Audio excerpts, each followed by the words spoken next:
Thank you. Okay, we're ready. Great, thank you. Good evening, everyone. Thank you for your patience. It's 4:07, and I will call to order the Planning Commission for March 12th, 2024. And welcome everybody this evening, or this afternoon, I guess it still is. Before we get started, let's establish a quorum. Madam Clerk, would you call the roll? Yes. Mr. Moore, Here.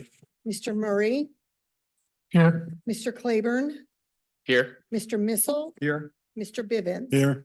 Thank you. Mr. Carazana and Ms. Firehawk are both absent. Thank you.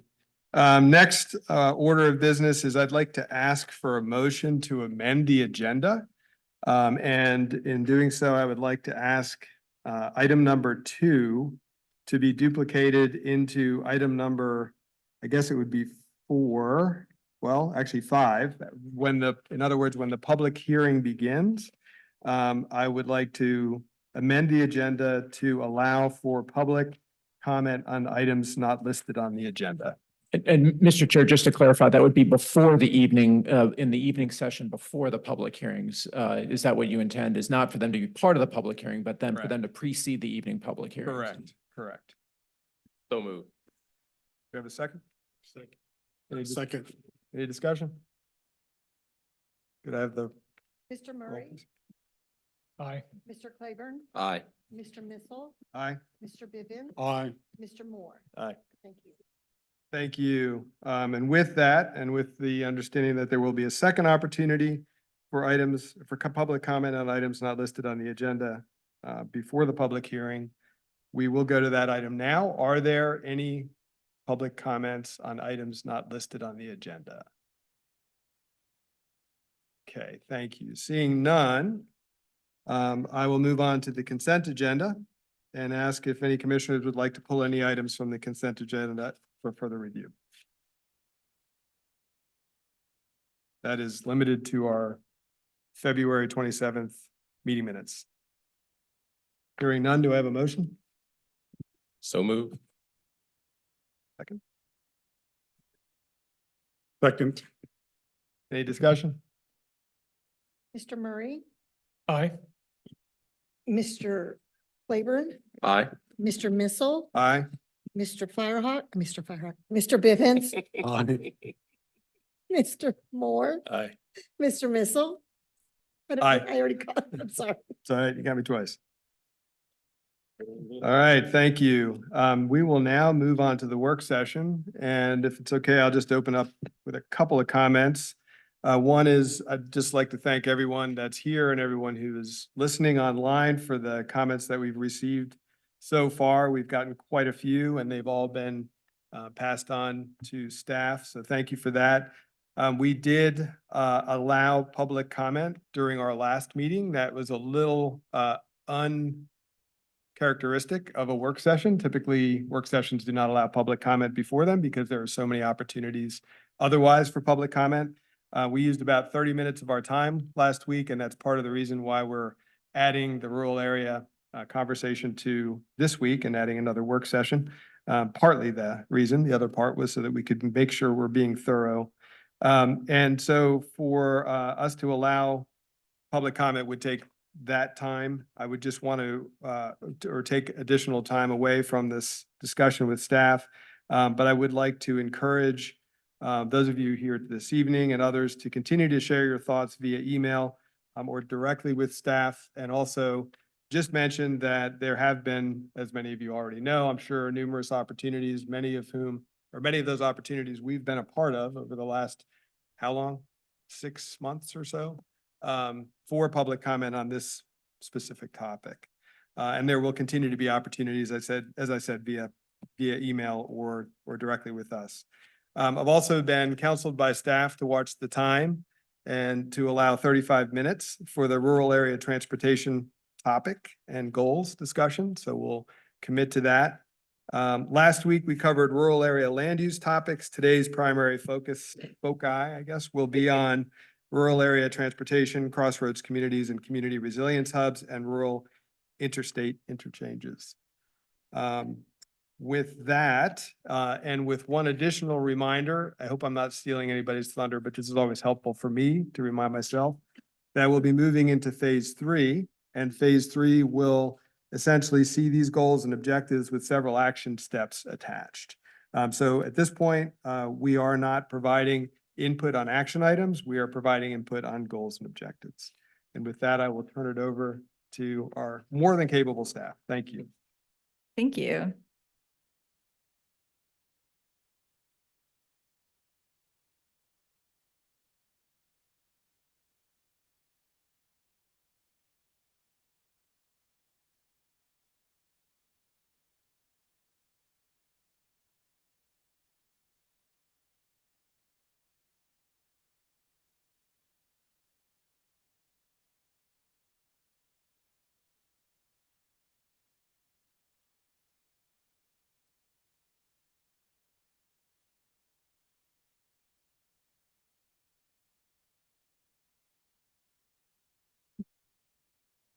There we go. Good afternoon, Commissioners. My name is Tori Kenelopoulos, and I'm a Principal Planner in the Community Development Department. Today, we have a work session on draft goals and objectives for rural area land use and transportation. And as noted, this is a continuation of the February 27th work session on the same topic. And we wanted to note that we have not made any changes to the draft goals and objectives yet, but we will incorporate the Commission's feedback from both work sessions and the comments received from the Commission via email after holding the upcoming work session with the board on March 20th. The purpose of the work session is to receive Planning Commission feedback on draft goals and objectives for the rural area, especially on the following topics: how to proceed with crossroads communities, what land uses that support surrounding rural area community members are most appropriate in the rural area, which will be a continued discussion in phase 3, and how the comp plan should consider and prioritize opportunities for transit, walking, and biking in the rural area.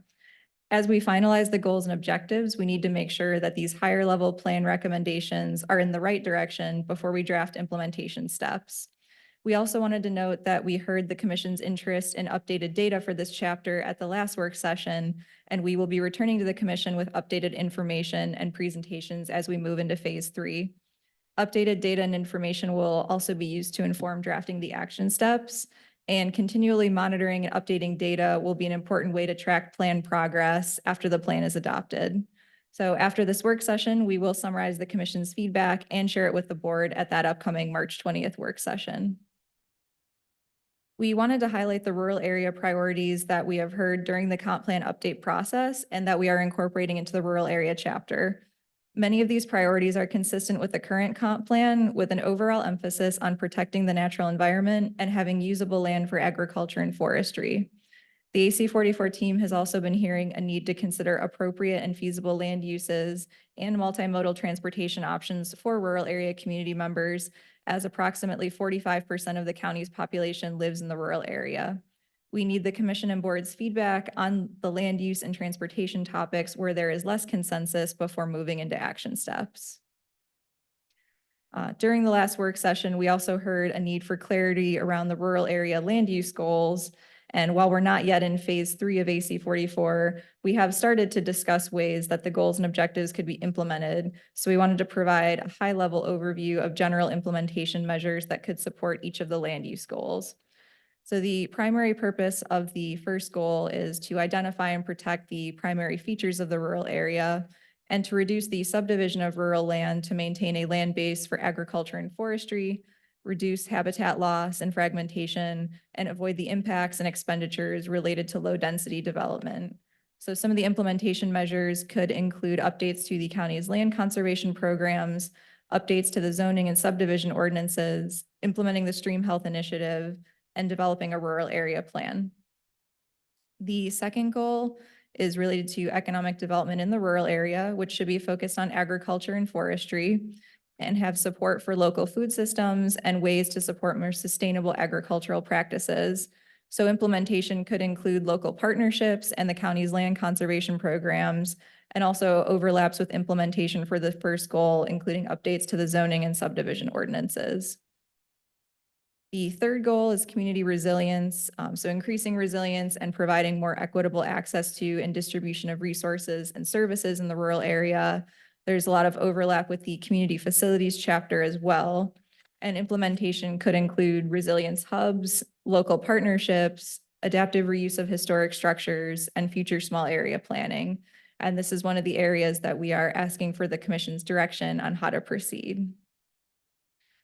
The fourth goal is to use proactive planning for areas where there is by right, non-rural area development potential based on existing zoning. So that would include properties that are zoned light industrial or highway commercial. So the first objective is related to regional coordination and is a carryover from the 2015 plan. And much of that focus is on coordination with UVA-owned properties called areas A and B in the rural area. So that would include places like Northridge Medical Center. And then objective 4.2 is related to planning for the Shadwell and Yancey Mills rural interstate interchanges. The commission and also the board provided direction to the AC 44 team earlier in phase 2 to include recommendations for future small area plans for those two interchanges. And those should include recommended land uses, transportation connections and improvements, and other public infrastructure and utilities. That we should prioritize doing a Shadwell small area plan first, and that we should not assume what the land uses will be in advance. So we also wanted to note where the commission's feedback from the most recent work session overlaps with the community facilities chapter. We can cross-reference some or all of these topics in the rural area chapter and provide more detailed action steps where needed. So that includes guidance for the provision of public water and sewer, broadband, and then community risk and resilience, including risk from wildfires. So the AC 44 team is asking for the commission's feedback on policy direction for rural area land uses before drafting action steps. We also have questions specific to transportation, but felt that additional context was needed for land use prior to discussion. So the current comp plan focuses recommended uses in the rural area on agriculture and forestry and uses that support those industries, and then notes that some small-scale non-residential uses that support surrounding community members could be appropriate, especially in crossroads communities. There's also the rural area zoning district, and the intent of the district is to preserve land for agriculture and forestry, protect the water supply, have limited service delivery, and protect the natural environment and historic and scenic resources. And it includes uses that are allowed by right and by special use permit. These are some of the examples of uses that are allowed by right in the rural area zoning district.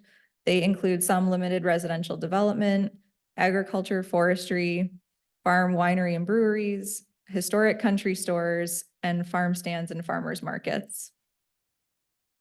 There's also a list of uses that are allowed by special use permit in the rural area. Some of those include private community centers, private schools, daycare, non-historic country stores, public garages, and day camps. So for special use permits, those are uses that are allowed in the district, but they may not be appropriate in every location and may have impacts that should be mitigated, such as hours of operation, noise, and lighting. Some of those also have additional restrictions in the rural area. For example, for restaurants, when they're allowed by special use permit in the rural area, also have to be within a historic structure or site that was also historically used as a restaurant, or be a previously approved non-conforming use. So we have 4 questions for the commission to consider, 2 for land use and 2 for transportation. And as noted, we would encourage the time to be somewhat evenly divided, making sure there's enough time for transportation, since that was not discussed at the previous work session. And for each set of questions, the commission can choose to answer one question at a time or provide combined answers for both questions together, whichever seems to work best. So the purpose of these 2 land use questions is to hear the commission's feedback for what other land uses may be appropriate in the rural area and direction on rural area communities, building on the feedback that we've heard from community members for allowing some small scale supportive uses in the rural area, prioritizing adaptive reuse of existing buildings. So we wanted to emphasize again that protection of the natural environment and the use of rural area land for agriculture and forestry continue to be priorities. These questions are the areas where we especially need direction, including to inform the ongoing zoning modernization project. So the first two questions, are there other small scale and community serving uses such as doctors and dentist offices or professional offices that should be recommended as permitted uses by special use permit for the rural area, specifically in locations with existing businesses and services and prioritizing adaptive reuse? And should the AC 44 update continue to develop the concept of crossroads communities, or should it instead focus more specifically on resilience hubs and adaptive reuse of historic structures for community serving uses? So with that, I'll turn it over to the commission and we're happy to answer any questions. Thank you. Great, thank you. Well, I think this is probably a good place to start. Just open it up for comments on these two questions, and it's okay if we can do this. Let's try to limit our comments to question number one first, and then we'll move on to question number two. So any comments or feedback on item number one? Start with Commissioner Murray. Sure. At the last Natural Heritage Committee, one of the things that I brought up was if we expect our rural area to remain rural, we need economically viable uses of that land that are not residential. Because ultimately over time, land will transition to the use that is most economically viable. Even if one person decides not to convert to residential use, then the next person might, or the next person. So as long as that's the most, so what we really need to do in the rural areas, I think, look at, first of all, I think it's important to recognize our existing uses and protect those existing uses, as opposed to promoting new uses of our rural area. Look at where we already have uses that are in line with the goals and vision of a rural area, and seek to encourage and protect those uses. I think things like, garden centers, we have places like Ellsworth and Thompson, other places, those are consistent uses, in my opinion, of the rural area. I think sustainable recreation, campgrounds, other things that provide recreational use of the rural area in a sustainable way with performance standards. I think those are good uses. I think that there is a need that people have, particularly as they age, to be able to access medical services. I think there may be some good opportunities there for and I don't even know that this would require a permit, but like mobile units to deliver medical care. I think there are, I wouldn't be opposed to adaptive reuse of existing structures to provide things like medical care or other essential services to rural residents. But I think that the big point that we have to make here is that these have to be services and uses that support our existing rural area and our existing rural area residents, not things that are meant to attract or encourage more development of a rural area. Awesome, thank you. Commissioner Kleber? Yeah, I think the short answer for me is yes, such as doctors and dentist offices. The one question I'd like to bring to the commission for further discussion is when you look at crossroad communities, for example, and they use the term essential public services and basic service needs, I think that will start to address this first prompt here. And so I think we need to start to have a conversation and define what is considered essential public service and what's considered a basic service need. I am convinced that you can still be rural and not desolate, right? So finding that balance around those two definitions is something I'd like to discuss. So thank you. Awesome, thank you. Commissioner Bivens? Thank you, Chair. So I would agree that I would agree with the first paragraph. I am remembering that in years gone by, there were such things as rural doctors' offices. There were such things as sort of providing and receiving medical care, and you did not have to come to, at the time, the University of Virginia Hospital, that you could go to a clinic that was out on maybe Route 6 or Route 20 or out in Free Union. And so I would think that would be a helpful, as there are vet offices in these particular places, it would be helpful to have human offices in these particular places. So I'm supportive of that. I still struggle with the whole idea that we should only have things in the rural area that support the rural area, because if I take an inventory of the businesses that are there, I'm not sure how a winery supports the local industry, the local community, nor am I surprised or try when I ponder how a wedding venue, a wedding event venue or an event venue supports the local area or the activity of the local citizens. So I'm trying to come up with a balance of how we balance those particular activities. For instance, we're going to have a toasty one this evening when we talk about a public garage. And does a public garage, in fact, help the people who have cars and trucks and things like that in that area any better than a winery or a wedding venue? So I'm going to want to wrestle with that because it's not clear to me what would be an allowable industry if we use that as its as the sort of litmus test on allowing something to sort of pop up in the rural area. But to Great. answer the first question, I am supportive of those things. Thanks. And Commissioner Moore? I think Commissioner Bivens points out a good thing. If I think about the rural areas and the industries that get a lot of opposition versus the ones that don't, I think a lot of people enjoy having a glass of wine and looking at pretty views and not looking at old cars. It's probably what it sometimes comes down to. Anyway, I do support things like doctors and dentist offices in the rural area. I think you know, whether it's preferably, you know, reusing buildings that already exist, certainly. But I think, again, in places where people live, having services that people need to live there. And just echoing, I think what Commissioner Claiborne said, rural does not have to mean remote. You know, rural is the density of the population in an area, but it is still where people live. It's not, you know, middle of nowhere. Great, thanks. Just from a time management standpoint, how many of these questions do we have? 4 total. Four So this is half the questions right here. Got it. Thank you. So I'll just weigh in on a couple things. Some of these were already said. I won't restate them. But I would say one, recognizing and protecting, I think is, you know, obviously first and foremost.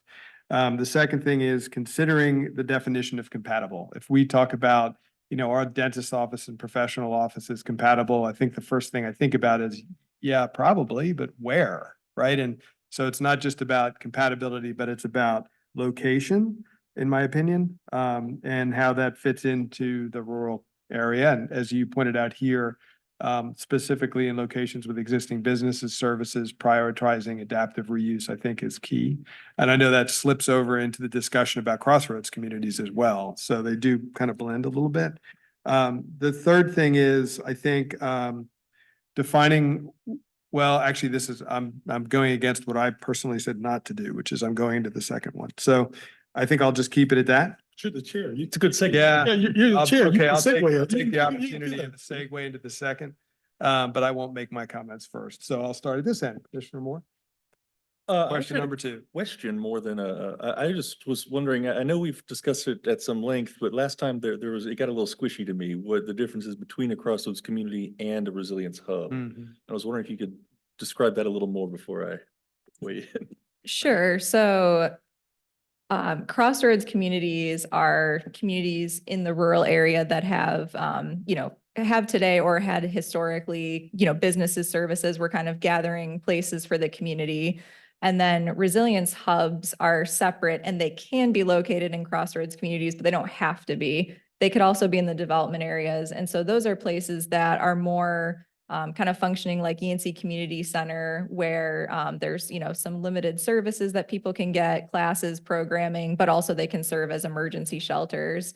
So they can kind of help, you know, support a crossroads community, but they are 2 separate things. Can I ask a follow-up question on that? Because I know there's been some question from the community. Is allowing for those 2 separate, if they're separate, but sometimes combined, I guess. If you have a resilience hub, is that now recommending density or additional development in a location in the rural area? Or is it a consideration for uses that might already be in place or made better by supplementing it with other uses? Yeah, it would definitely be more, the intent would be to serve the community that's already there. So it's not, if there was a location where there wasn't much going on and there was a resilience hub there, that wouldn't necessarily mean there'd have to be any more added to it. It could just be, this was where the need was identified. So we put it here. Got it. Thank you. Commissioner Moore, do you wanna? Certainly, well, so in terms of the either or, resilience hubs, I know was pretty much universally appreciated last time we had a meeting. And I continue to think that's a great idea. It represents sort of a public investment in making not just the rural areas, but especially the rural areas resilient in case of emergencies, and also providing services that I think just about everybody would agree are essential. Crossroads communities, I don't personally have much of a problem with the idea that a place that already has historically is a village, is a small town, a hamlet, whatever term we want to use, and having it, have certain small businesses that serve mostly the people there, much like the country store, the community center in Whitehall, or other, versions of that elsewhere, or the Batesville store in Batesville. These kinds of things don't bother me, if anything, and I don't live there, but at the same time, it does seem to me that having some of those things fairly close at hand would reduce car travel, with safety and environmental reasons, that's a good thing. And I think I'm certainly open to it. Obviously, devil's in the details as far as how things get built and how things, roll out. Great, thank you. Commissioner Bivens? Thank you, Chair. So I want to sort of split up a couple of things on the communities and the resilience hubs. And so for me, there's a piece of this that is not a private-public investment. If I'm looking at sort of what would go into a resilience hub, it should be a thing which, in fact, I would believe that it should be something that the county makes an investment in. And in the event of a tragedy, in the event of a weather condition, in the event of one of those droughts that we had a number of years ago, this is a place that the county can ask people to come to receive certain services that will help to ease the burden of that particular condition. Maybe that happens at a place like Yancey School. Maybe that happens at a place like the new collection, oh, it's not called a collection, the new recycling center down in Keene, where there's a temporary place that the county can set things up to put water, to put food, to put bandages and things like that, or even to give information out. Because I think that for me is a situation that if you live away from the development center, it's hard for the community to receive issues or receive items that might help them during the course of an emergency. I know in one of our conversations, people said this should be like in churches and things like that. Again, I don't know that necessarily the church should be the first line of protection. I think the churches and public spaces like that or private spaces like that can be part of the solution, but it should not abdicate the county from having a solution that in fact it can control the network and control the information and whether or not they need to put a generator or something like that out there to give people access to information. So I do think that there's a reason that those resiliency hubs, particularly as we have more swings in our weather or have earthquakes, as we've had a number of those recently, that we need to have places where we have wildflowers that people can gather, that the county is in charge of making sure that works. And so as far as the crossroad communities, I actually am in agreement that I think as the supervisors have indicated, that we should do a small area plan on Short Pump. That's Short Pump. That's Richmond. What's the one? Chadwell? Chadwell. Thank you. I've got Short Pump in my mind for a built environment, but that's a different conversation. For Shadwell, because I think what that will do is help to identify or help to give people an exercise of thinking about what that might look like other than never getting an Olive Garden. It's not going to happen. So to have a conversation that is not about Olive Gardens coming off of that highway or other things, how would we use that or how might we encourage businesses to come to an area? I would suggest that if we look at the other side, if we look at Yancey, we don't have a lot of open space there. So it's going to be companies or individuals that come in to redevelop space because we don't have a lot of empty space in the two places. But I would support that. Because I also think, and this is the one where a colleague over here talked about Batesville, and they talked about what we saw, what we will probably hear more about this evening about Keene. Those were places that communities could come to. Mhm. They go to the post office, they go to the recycling center, they probably go to the vet if they have an animal. And so you're creating places where people can have community. And I do believe that it's hard sometimes living outside of the developed area to have a place where you just naturally bump into those people who are part of your community. And so creating those situations, I think would be helpful, both for the people who live there and also for us creating some reimagining and continuing the sense of what it is to be part of Albemarle County. Awesome. Thank you. Mr. Claiborne? If I'm being asked to pick, I want to say the resiliency hubs, because of similar to what my colleagues are saying, we know disaster is going to happen. It's not if you're going to get hit, it's when you're going to get hit.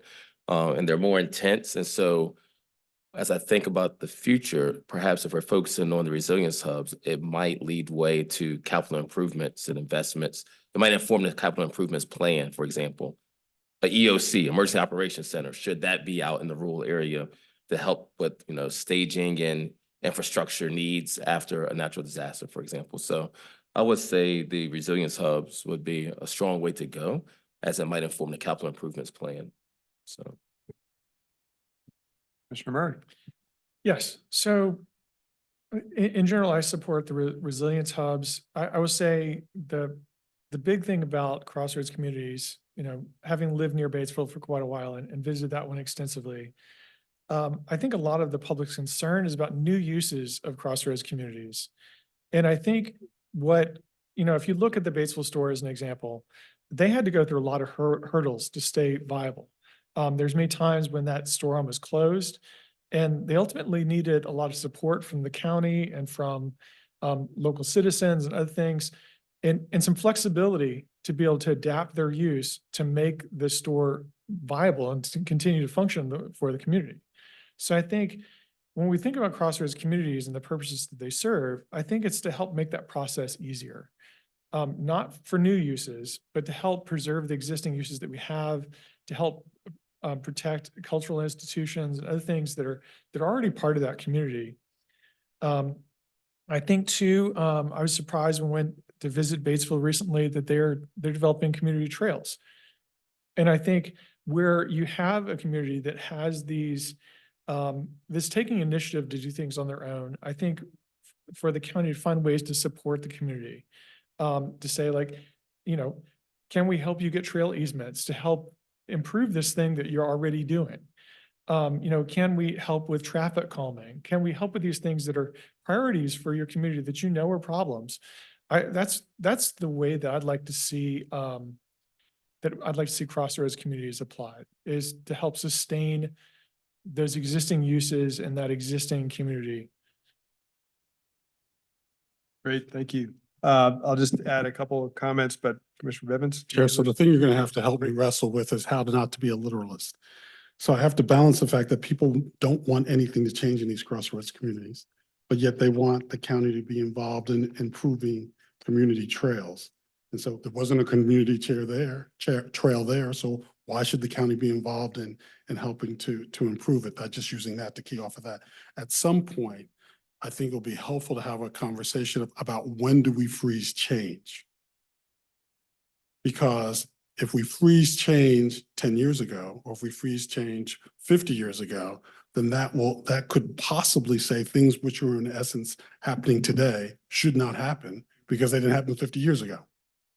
So at some point, this whole idea that we freeze change at some particular point in time, I'd just like for us to have a fuller wrestling with that at whatever in the future.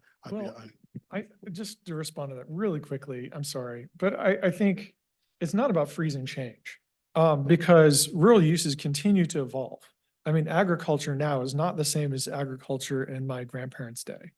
So I think that we do need to accept that things change, but I think there's a lens by which we should see the rural area in terms of supporting natural areas, conservation, supporting agriculture.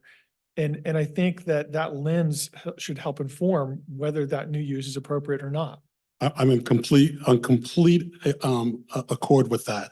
with the whole idea that things change and we need to look at them through a modern lens. That's not the language we hear from a number of our people. A number of people constantly are saying things should not change. Freeze it. Freeze it. And so if we can look at things through a modern lens, then I think you and I are in a more similar place. But lots of stuff we get is about, let's use the environment as a green line in the way that we use finances as a red line.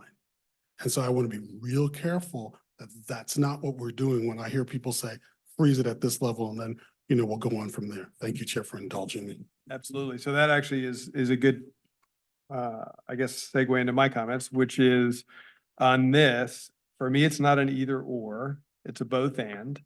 I think that each of the existing locations, whether they are crossroads communities or areas that are have good potential for resiliency hubs or resilience hubs, should be looked at independently and individually. And that lens should include what infrastructure is available, what is a boundary that we should consider for those specific areas to avoid the camel's nose in the tent thing, which is, this the growth is just going to continue unabated. And I also think in terms of compatible uses, they need to be looked at individually. I think then the lens, or maybe you move back a level from the small area plans and you think actually more regionally, and you say, well, how do these small area plans actually, how do they assist each other? So you don't have exactly the same resiliency hub in one area as you do just 5 miles down the road, right? But you look at these kind of cohesively. And I think that's probably a good summary of my thoughts. One last thought is just identifying and defining uses that would be compatible in a proactive way.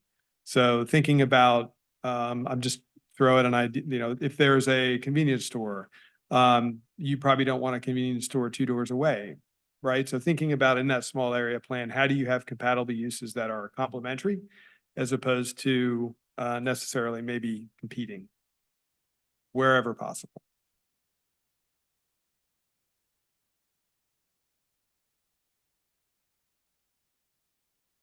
I think we're good. Next questions? Thank you. Thanks.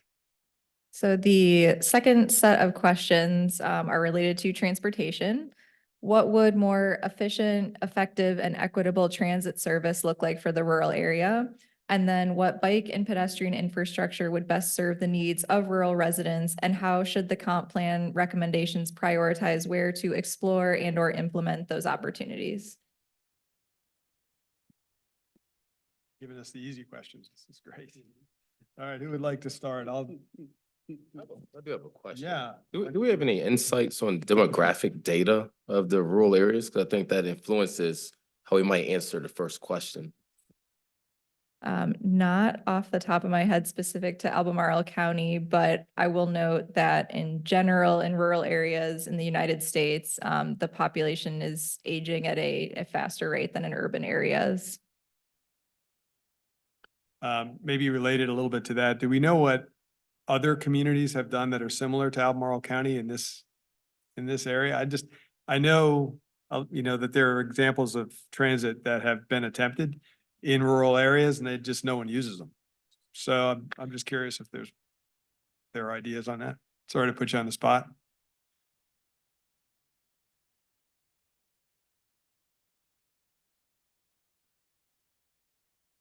Good evening. Hi, everyone. My name is Jessica Hirsch-Valoring. I'm a principal planner for Albemarle County Community Development. So it seems like your question is like, what is the menu of options for transit in the rural areas? I'm not going to give you like the full menu, in part because I don't know the full menu. I think there's lots of new things that are up and coming. One thing that I do want to highlight is the microcat transit service that we have in currently in the development area of Albemarle County, but it's really intended to serve areas that would not be best served by fixed route transit. That would be a model that might work effectively for the rural areas as well. Yeah.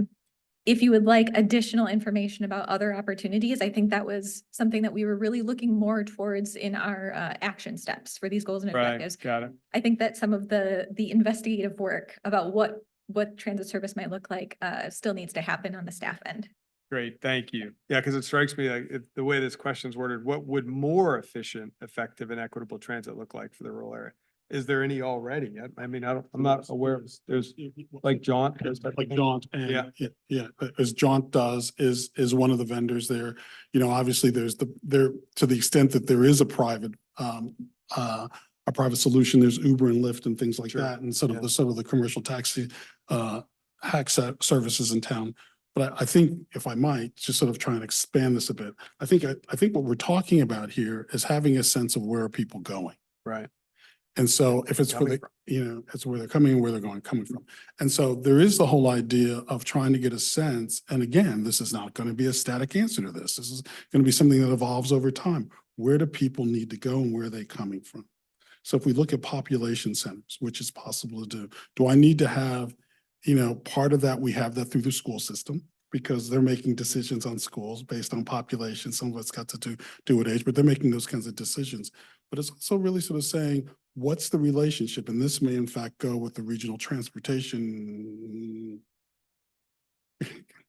authority, thank you. Authority that comes up to sort of say, how, if we put this in place, how is that going to roll out? And so I don't necessarily, I'm not trying to abdicate responsibility for this, but I think there is a natural set of people, individuals in our community who can make a better set of decisions. But what I would say is that if we could get the microcat, okay, out in a more effective way throughout the county, that might be a first tier solution.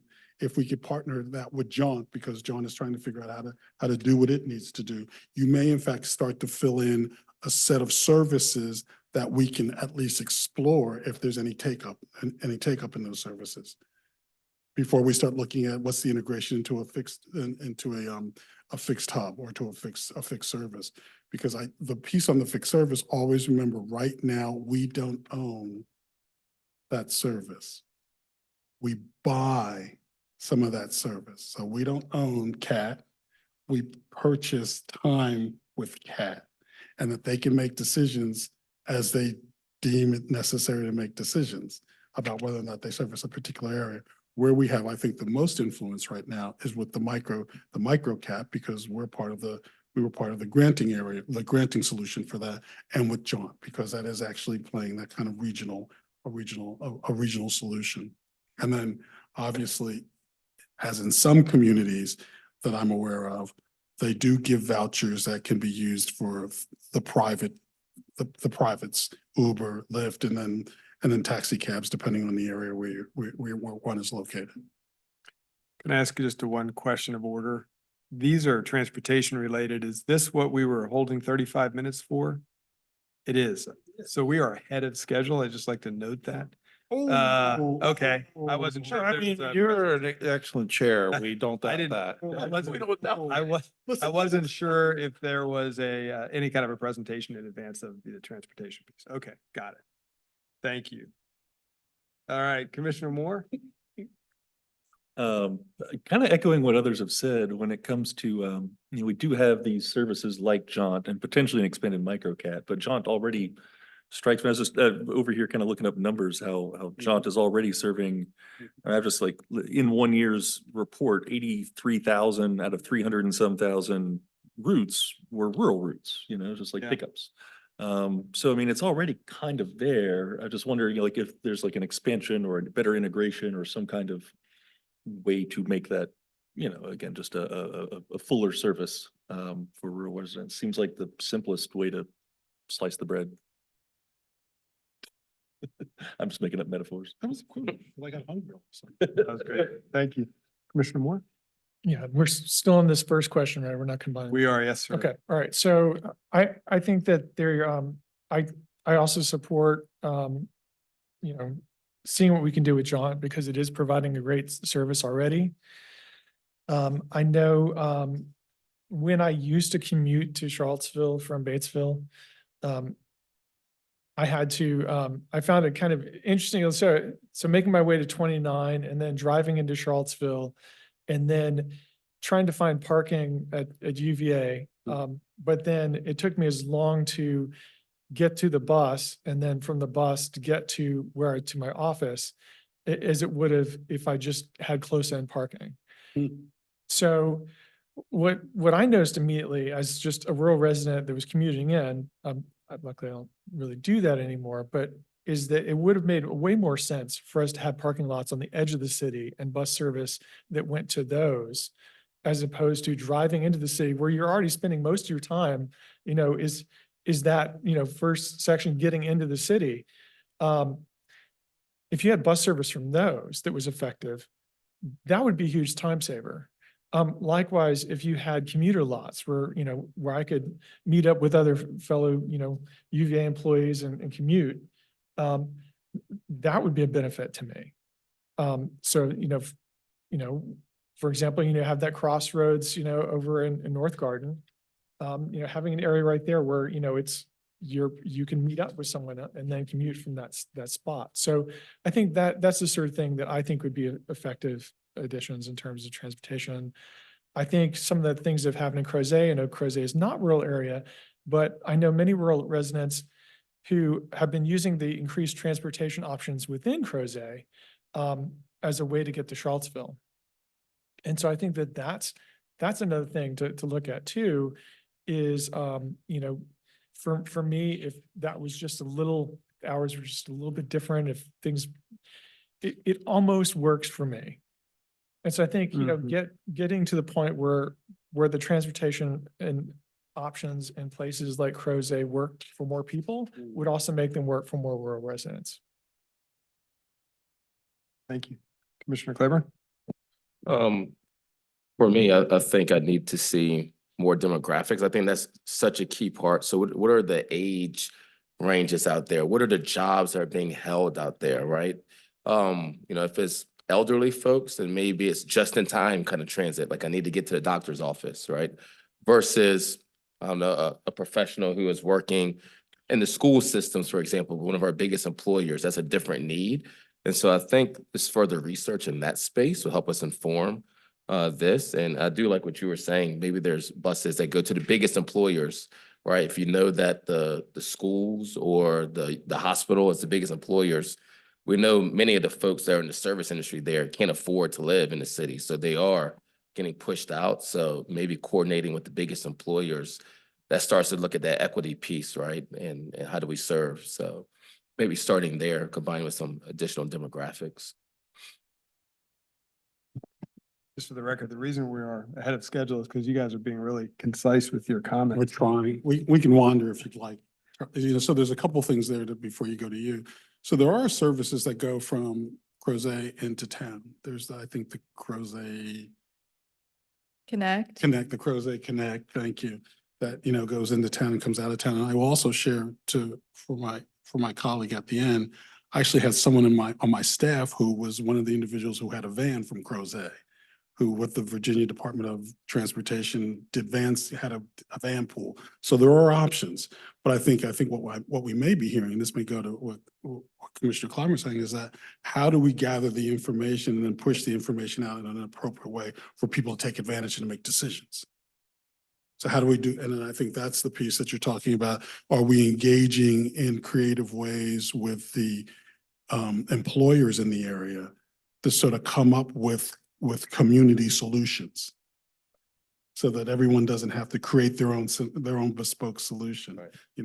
That's part of the issue there. I mean, I was actually waiting for the Whitehall delegate to say, commissioner to say, why aren't we using the train tracks to move people back and forth between the western part of the county and the center part of the county as it used to be? Oh, I wish. I've said that many times. As it used to be in the early part of the last century, you could live in Crozet and commute to Charlottesville via the train.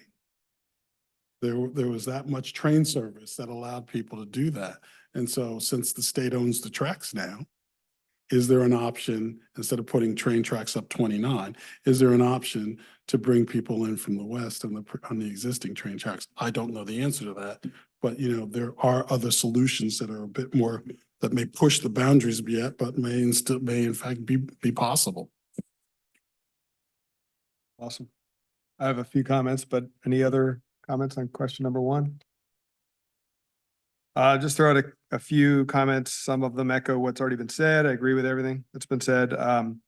One is, I think, identification of the types of needs, right? Doing a survey and understanding what that is, and that will drive the service. I think that would be an important first step. I think considering alignment with resilience hubs and also with Crossroads communities, right? Thinking about areas that have the most density and whether they could be pickup locations or drop-off locations. Maybe that's a way to sort of strategize and think through that. I think identifying what is achievable versus just aspirational, right? Which I guess goes for the entire comp plan, but just thinking in terms of, we can do certain things. They're within reason. Other communities have done them. These are the solutions that we would recommend, and here's how we would pay for it, right? As a community potentially. And then also thinking about what exists and how there might be ways to start with that, sort of stating the obvious here, and just grow that type of existing service if some have been identified as successful. Okay, well, let's move on to the second question. And while we do that, I'll just mention we will have extra time. I think what I'd like to do for you all to be thinking about this is unless, first of all, ask staff if there are other things that we haven't covered that you would like us to cover, number one. Number two is we haven't really talked about interchanges. We haven't really talked about natural areas, historic resources. Those are all things that I know are in here that we really haven't gotten into. So if there are particular things that you want to address, I know we'll have other opportunities to do this informally, but I would just offer that as a sort of an open conversation. So let's move on to number two. And we'll start with Commissioner. Okay. So when I was a kid, I lived in Ivy and the Meriwether Hills subdivision. And at that time, it was safe for me to walk or run to the Ivy store, grab a beverage or, grab a snack and then go back to my house. I could also run or walk up down Owensville Road. That is not safe to do anymore. It hasn't been safe for a while. And I think I look at Route 76, if, that's been there for a long time. If we had been working on trying to make that route safer and protecting that route since I was a kid, then it would now be a safe way to cycle into town. It would be amazing, but we didn't do that. We didn't make those incremental improvements that allowed that to be a safe place to bike. And so I think one of the big things that we need to focus on, first of all, is making sure that finding ways we can make incremental improvements to the existing transportation networks that already are there. I think right now we don't really do a lot to recognize where people bike, where people run, where people walk in the rural area. And I think that's a big thing that's got to change. I think, that data does exist. There are stores that cater to walkers and runners in the area. There are organizations that work with runners and cyclists.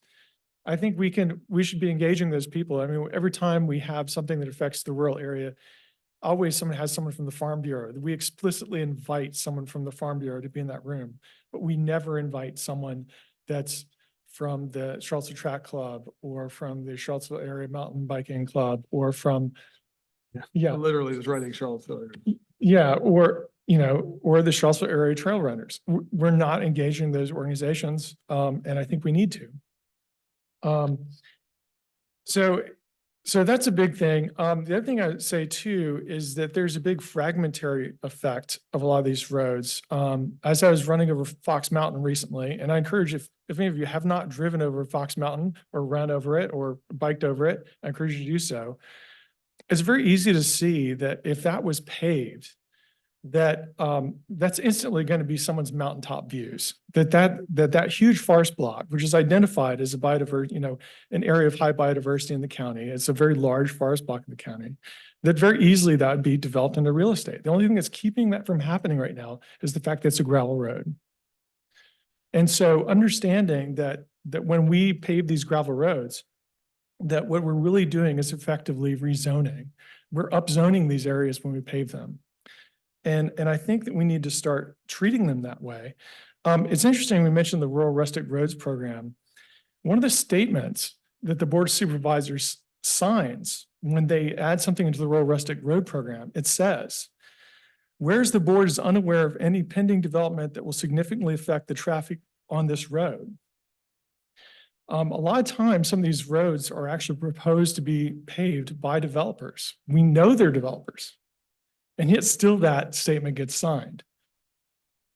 I think to me, this is a lie by omission in the sense that we're not really asking that question of what the impact would be of paving a road. We're not looking at like, what are the development rights on this road? You know, how many properties under conservation easement? I think we need to ask those questions. I mean, I'd like to see these road paving projects come before the Planning Commission before they go to the Board of Supervisors.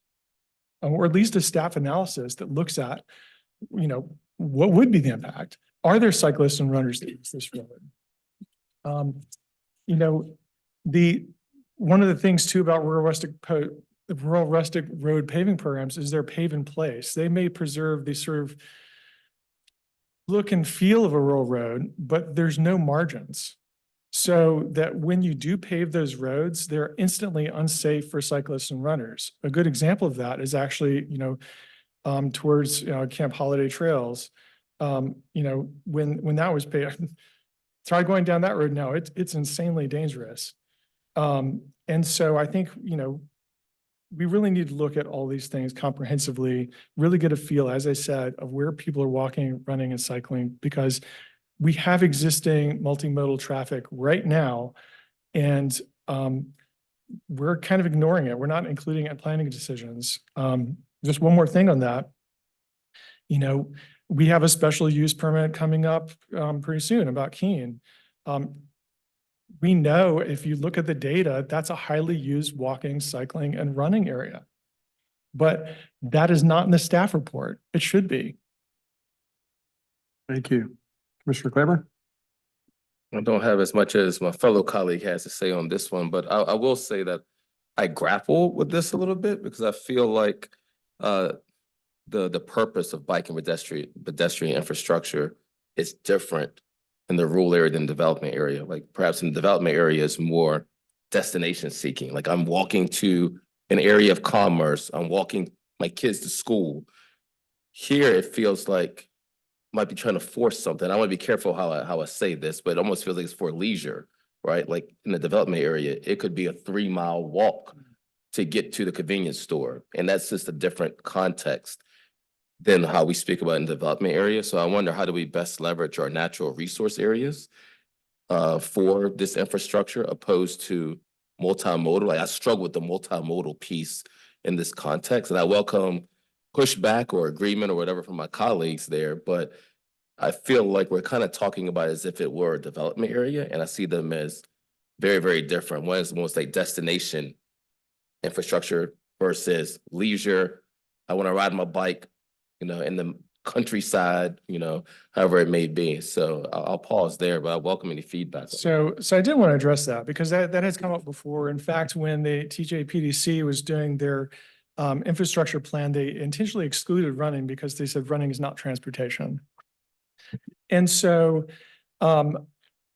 it's interesting to me because if I get in my car and I drive to Ridge Road, the car travel to Ridge Road is transportation, but then get out of my car and I'm running, and apparently that's not transportation. But if I get in my car, I can go to a winery, and apparently that's not recreation, that's transportation. Or I can get in my car and I can drive to a physical therapist, and we consider that legitimate transportation. But what if my running is physical therapy? We know there's an obesity epidemic in rural areas. And you know, access to easy places to run, cycle, or walk is very important to rural people. You know, for our health. I mean, it's very important to my health. You know, and so, you know, also my daughters, they walk to their friends' houses, they bike to their friends' houses. And I think that too, that is transportation to a destination. Thanks. Go for it. Did you have a comment back? I think that would be slightly different. Going to your friend's house or your daughter's riding their bikes 4 or 5 miles to go to their friend's. No, not 5 miles, but this down my road, you know, they do walk, they will go a mile, 2 miles down to their friend's house. Commissioner Bivens? Thank you, Chair. So we're talking, at the end of the day, we're talking about how do we allocate dollars? And the allocation of dollars, particularly even in the development area, which does not have there are areas which do not have robust sidewalks or multimodal ways of getting around within the development area, which is where we're saying we expect most of these, not the activities as that's being discussed there, but that we expect people to be able to rely less on a vehicle in the development area than they do in the rural area. And so, as I've said this before, so this is nothing new, that if I had to sort of allocate or indicate where I would prefer to put these kind of transportation infrastructure, I'd prefer to put it in the development area, because I think that's where you get the highest leverage for the return. You get the highest return for the dollar invested. I am becoming convinced, I'm not there yet, but I'm becoming convinced that there is an economic benefit to having in certain areas well-defined sort of pedestrian and well-defined biking infrastructure that would attract people here to do things. But in order to get there, I would want to see a plan for that.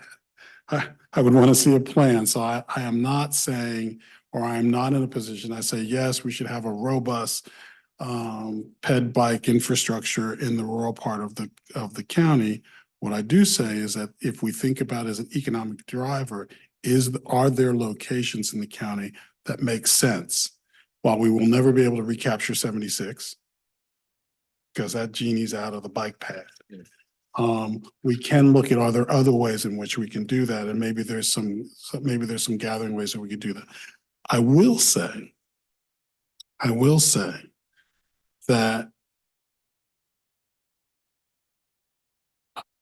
as my colleague has said, there are economic benefits to facilitating biking and pedestrian activities. And I will always start from how does this advance an economic goal? And right now, for us, I think if we will never increase the 5% solution, I think that's where we have to make the investment for bike ped, is to make the 5% solution better. Because as I've said before, if there was any way to connect the 4 areas, and this will come to the Crozet, the 4 areas of the development area, that in fact might be the best solution. Because right now our 4 development areas are disconnected. And so we basically have 4 isolated development areas. And I believe that's part of what we wrestle with. And I don't know how to get through that without facilitating some way to bring those four areas together. And that for me is the big wrestle with that. So you get these 4 areas around Charlottesville, and effectively I can't get to any of them. Thank you. Commissioner Moore? A lot of folks have said things that I might already share. I do appreciate some of what Commissioner Murray was saying about the ability to run on Fox Mountain Road and maintaining gravel in some of these places. Because you're right, if you pave it, suddenly cars are driving 50 miles an hour, whether it's safe to or not. That said, and the little tiny back and forth with Commissioner Murray and Commissioner Claiborne, I mean, look, at the end of the day, people walk or bike to destinations more in denser areas. That's just how it goes. Not saying it never happens in the rural areas, but and I think, you know, to bounce off of that and Commissioner Bivens, I do think, you know, some of the bike and pedestrian infrastructure that's really, really needed in the dense areas is still lacking. Could it be nice to have in the rural areas? Yeah, for sure, for sure. I do think, again, like in some hypothetical future, it would be really neat to have you know, like a biking area, and like that's marketed as such. It's a tourist destination, you know, this kind of thing. There are places like that. We don't have that plan right now. It's not in this plan, but I mean, that could be a thing. In the meantime, the objective in this section that I liked the most was infrastructure projects with placemaking components, that 3.2. I am all about third places and places where communities actually come together, arts and parks, to use a term that I shared with Michael Barnes a little while ago. Places where community actually forms and there's genuine bonds. That's kind of the key thing to me, far more than another path for people to individually recreate. So I'll just leave it at that. So to go that, and so again, not trying to sort of have this dwell on the western part of the county, but if the Barnes lumber could in fact be one of those places where you drew people from both the purely development area, but towards, I don't know what Jarman Gap Road is, that Route 76 to, or is that just Jarman Gap Road, whatever. Sure. Yeah, so whatever the connection there, that sort of feels safer. I don't know if it is, but the safer between Old Trail and downtown, with downtown being a place where, as we're looking at what that plaza is going to be, then in fact you do have arts, you do have a natural gathering places that also then has that walkability over to Crozet Park. So you're beginning to connect and you're beginning to connect some solutions that could then pivot over to the new school. I believe there are people living in the old Crozet Elementary School now. I think that's now a place where people live, so that you're creating walkable networks or bikeable networks, but bringing them to a place that's got some center, that's got something that's looking like community. In fact, I think out of all of the places that we have in the county right now, that's the one that's ripe for that kind of investment. Well, so a couple of things. First, if you do look at the cycling, running and walking data for Jarman's Gap, you'll see that in the heat map, it's bright white. So, it's bright white in the sense that it is a highly used, from Crozet up Jarman's Gap to the Parkway, that's used a lot. So, recognizing those areas that they do connect our growth area into the rural area, there are these transportation spokes that go outwards. I think that's very important. But in terms of, the discussion of investment was brought up, but I think in the rural area, what we're asking for is not investment in bike lanes and new bike trails and these other things. That's not what we're asking. Just don't mess up what we have. And where there's small improvements that can be made, like just taking the margin of the road and increasing it, to 18 inches or just a few inches, just to make it a little bit safer. We're identifying dangerous problem areas where you can do things within the existing right of way to make that safer. I think that's a great cost-effective thing to do, because you can take 17 miles and you can make 17 miles of rural roads safe. Whereas, making a, just 1 mile or half a mile of greenway in the growth area is extraordinarily expensive. And so just finding those little things we can do, not creating new things, but just protecting what we have. Well, thank you. I'll throw out a couple of comments. One is, I guess it's 4 points really. One is, what was the quote? My kingdom for a horse. Was that Shakespeare? My kingdom for a plan, right? So I think starting to state again the obvious, maybe with a plan that looks at multimodal aspects of transportation and how it can be incorporated, or how these plans can incorporate small area plans as part of that effort. So in other words, if there's a small area plan, it should include an aspect of pedestrian, bike infrastructure, multimodal transportation, right? I think focusing and prioritizing compatibility and safety.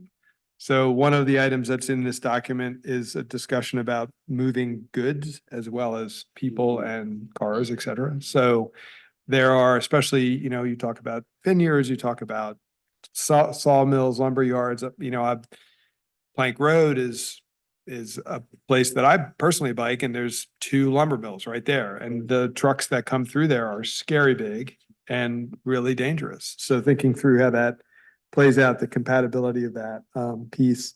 And then I think part of the plan also leveraging existing infrastructure and systems.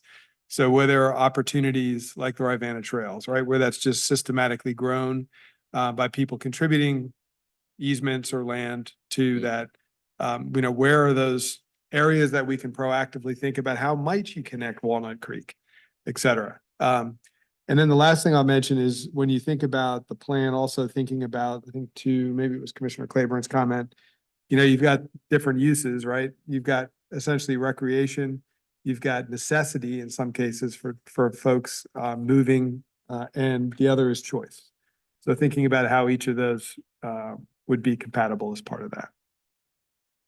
Any other comments on this particular question? I think the only thing I would say is I think it's important that we consider all users of the road equally and not prioritize one user of the road over another. We know that when car traffic increases upon a road, that we instantly start providing accommodations to that additional car traffic. We've seen an issue on Ridge Road, for example, where runner traffic and cycling traffic increased. So the answer was to put up no parking signs to try and discourage that use. Whereas it's interesting to contrast those two things. On one side, instead of acknowledging the use, then finding a way to accommodate it, you're instead of trying to discourage it. So I would just encourage us to think more equitably about all the users of the road that are there and treat them all the same and give them all equal weight. And I'm assuming you'll agree with this too, within the bounds of safety and compatibility, right? Yeah. Yeah. Any other thoughts? Okay. Well, we've got a little bit under 15 minutes, 13 minutes left. Why don't we open it up to a couple of other topics, and I'm game to open it up to anything in general, but why don't we start with, if it's okay, interchanges? Maybe that can actually also touch on some of the pre-existing zoning that might be in those areas, legacy, et cetera. So are there any thoughts or? Chair, I don't actually know what we're wrestling with there because the two exchanges that we have. Yeah. That we have any plan around right now is the Yancey Mill one. Right. And the Shadwell. Thank you. Thank you. And the Shadwell well. And I would I would expect when we really dive into those, that this conversation will sort of drive most of it. Because I think when we tried to raise that, here comes. Oh, I appreciate your comments. I think staff might have some insight into this. because I don't have. Yeah, it was one of the things that Mr. Barnes and I talked about a little bit yesterday. There you Is go. Okay, something that they're okay. wrestling with, I and don't know. maybe Mr. Benish could. We're shed trying to work light. on an answer for you. Awesome. Well, I thought maybe just be helpful to give you an update to where you are with, you're discussing. the Please state your interstate. name. Yeah. And tell us who you are. David Benish, Development Process Manager. That'd be great. Thanks for. So you want a little bit of, maybe discuss our interstate interchange.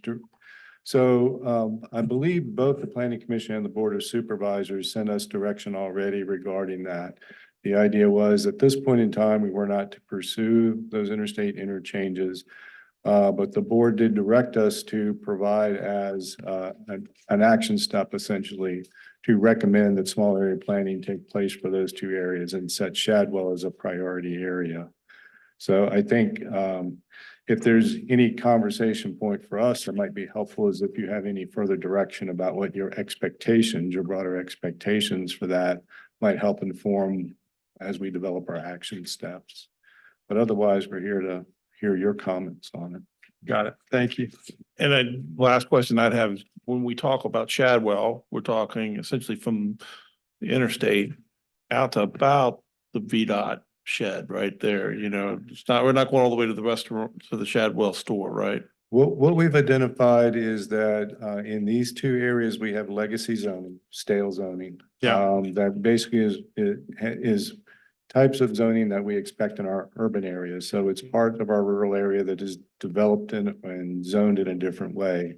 And it includes that area from the hotel, which has commercial zoning, to the VDOT site. There are properties in there that are rural area. They're not all developed. So it sort of builds from the concept that we have these collections of areas. And then that small area planning would look at that larger area sort of kind of centered around there. So boundaries have yet to be finally determined. Got it. I would direct you to 18 if you have your packet on the rural Yeah. areas. Bottom of page 18 would be informative for you. Great, thank you.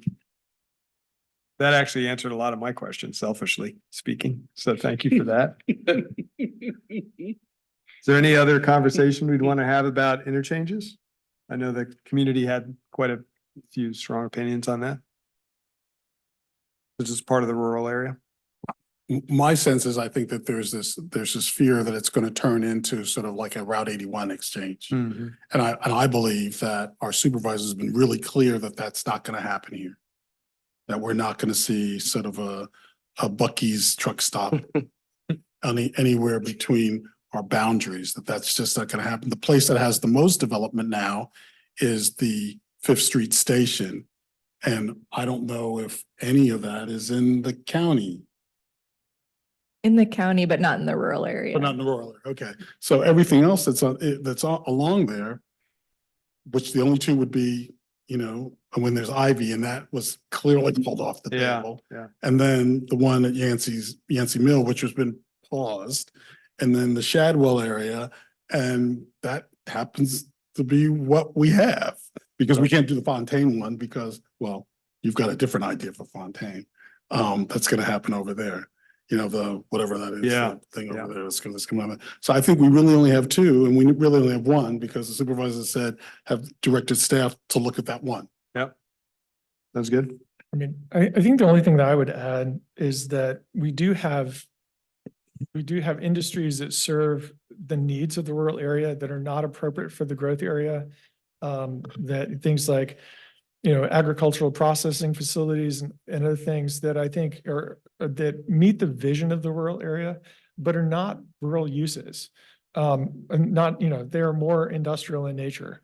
And, you know, the best example of we have that now is actually near Crozet. We have Yancey Mills, which is in itself very kind of industrial use, but it is supportive of the rural area. And so I think finding ways to make more of those uses by right or even encourage some of those uses, I think would be a really good thing to do. Chair, can I just come back for a couple of things? Because having had Yeah. you know, I hate to say that I've had a long period on the dais, but I have.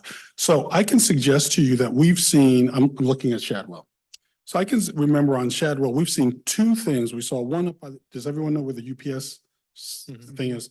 So someone was coming to us, brothers were coming to us to put a hardware store up there and then to put a coffee shop that you couldn't sit in the coffee shop because it wasn't zoned for people to sit in the coffee shop. So you'd have to get your coffee and go and sit in the parking lot with your coffee, which was one of the craziest things that I'd ever heard, but you know, whatever.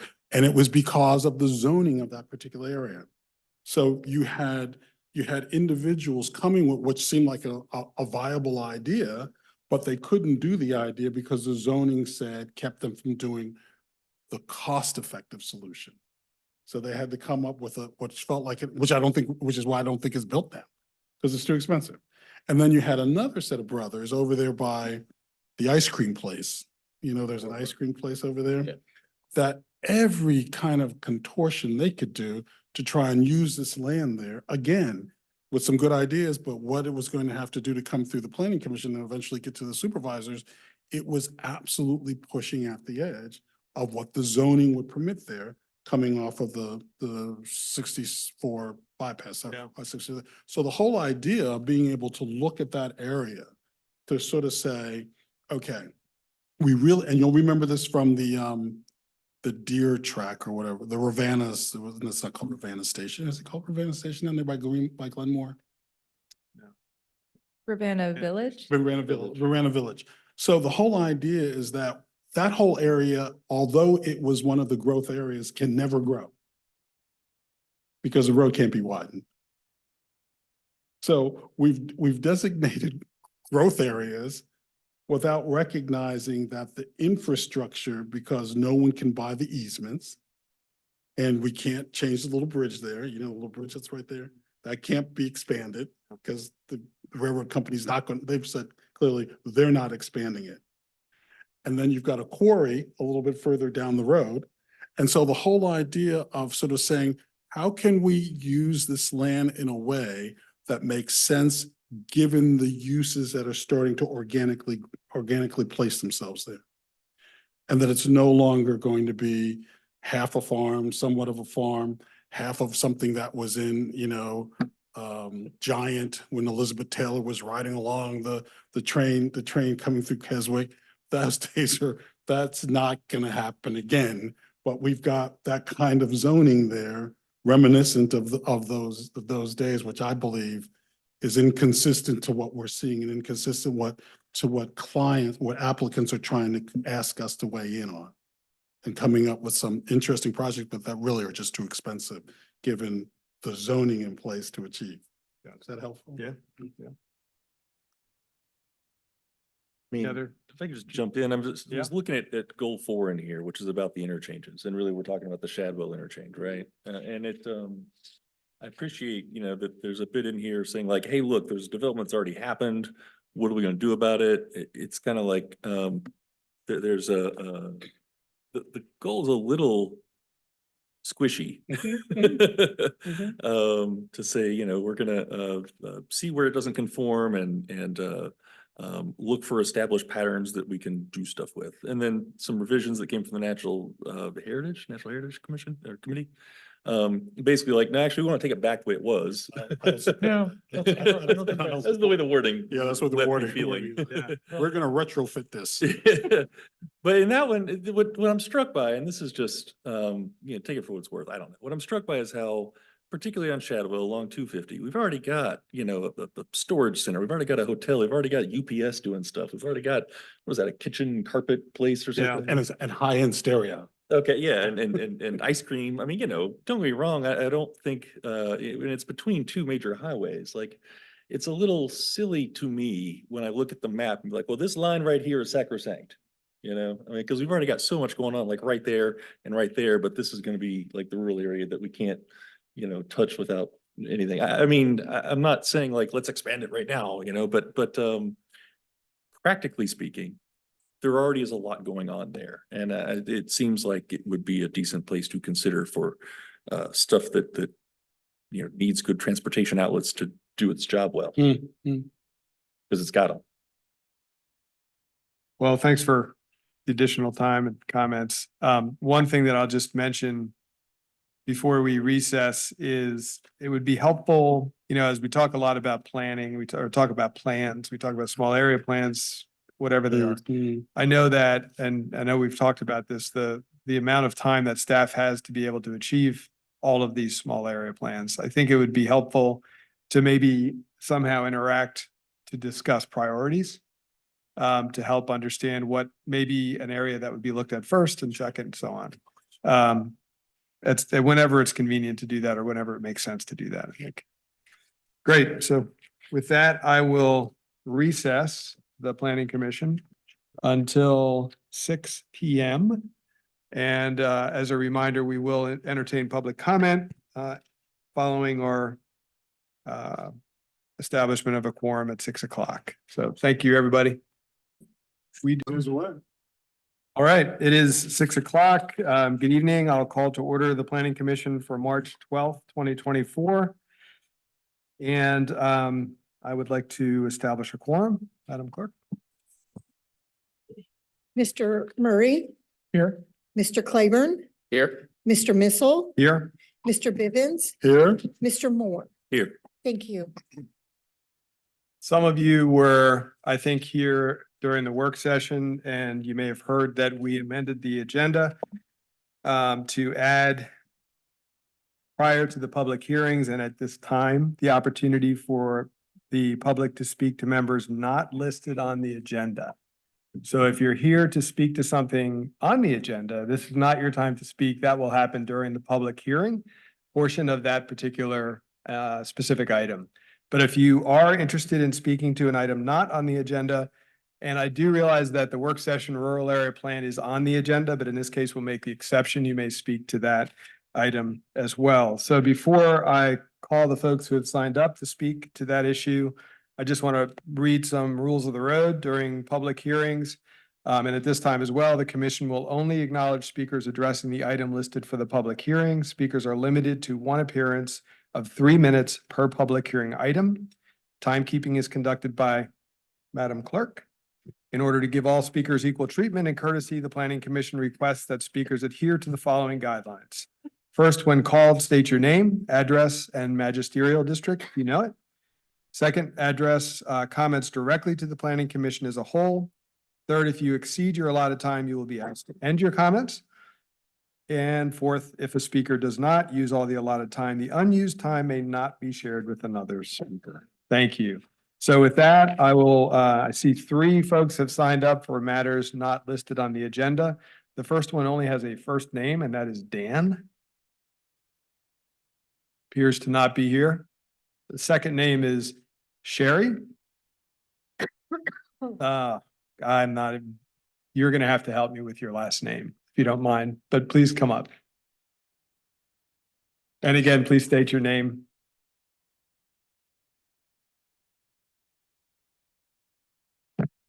Address and magisterial district, if you know. Thank you.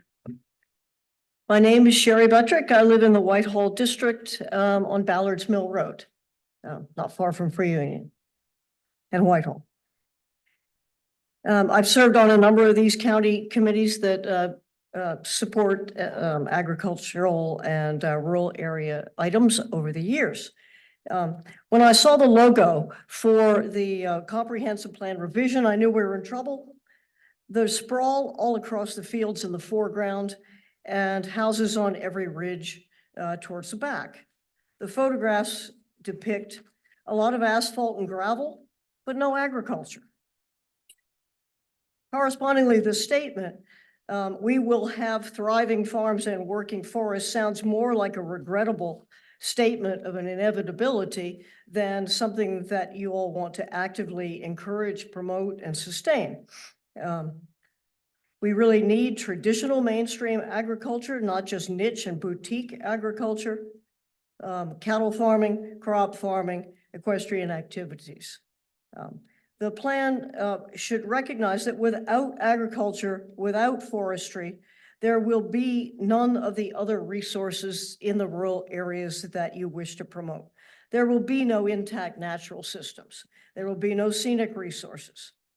There will be no rural character that makes this area very desirable. No equitable opportunity for people who want to work in the rural areas. Because in order for the land to remain undeveloped and for you to be able to, as you say, reduce the rate of conversion, there needs to be some viable economic uses for rural land that doesn't convert it to something else. Things that the county encourages. And there needs to be attractive options for land conservation. Whoops. You have 1 minute. 1 minute left. Okay. There are a number of objectives that are so general that it appears that they promote development, but it is hard to tell. The first thing the rural areas should do is unequivocally protect and promote and sustain land use taxation. Make no mistake, if you lose the land use tax, the rural areas are toast. We also need to promote agricultural and forest districts again. You say you want to promote the effectiveness of conservation areas, of conservation programs, excuse me. But what has recently happened is that the ACE program has been mothballed. This was a program that pioneered equitable land protection options for farmers. We need to protect scenic resources and be more clear and direct about it. We need to have the mountain protection ordinances come back and scenic byways, scenic roads, and important view sheds be protected again. Thank you. Thank you very much. And just as a reminder, I think you all know this, but if you do have additional comments, please feel free to share them with staff. Thank you. The next person we have on the list is a familiar name, Miss Sally Thomas. Welcome.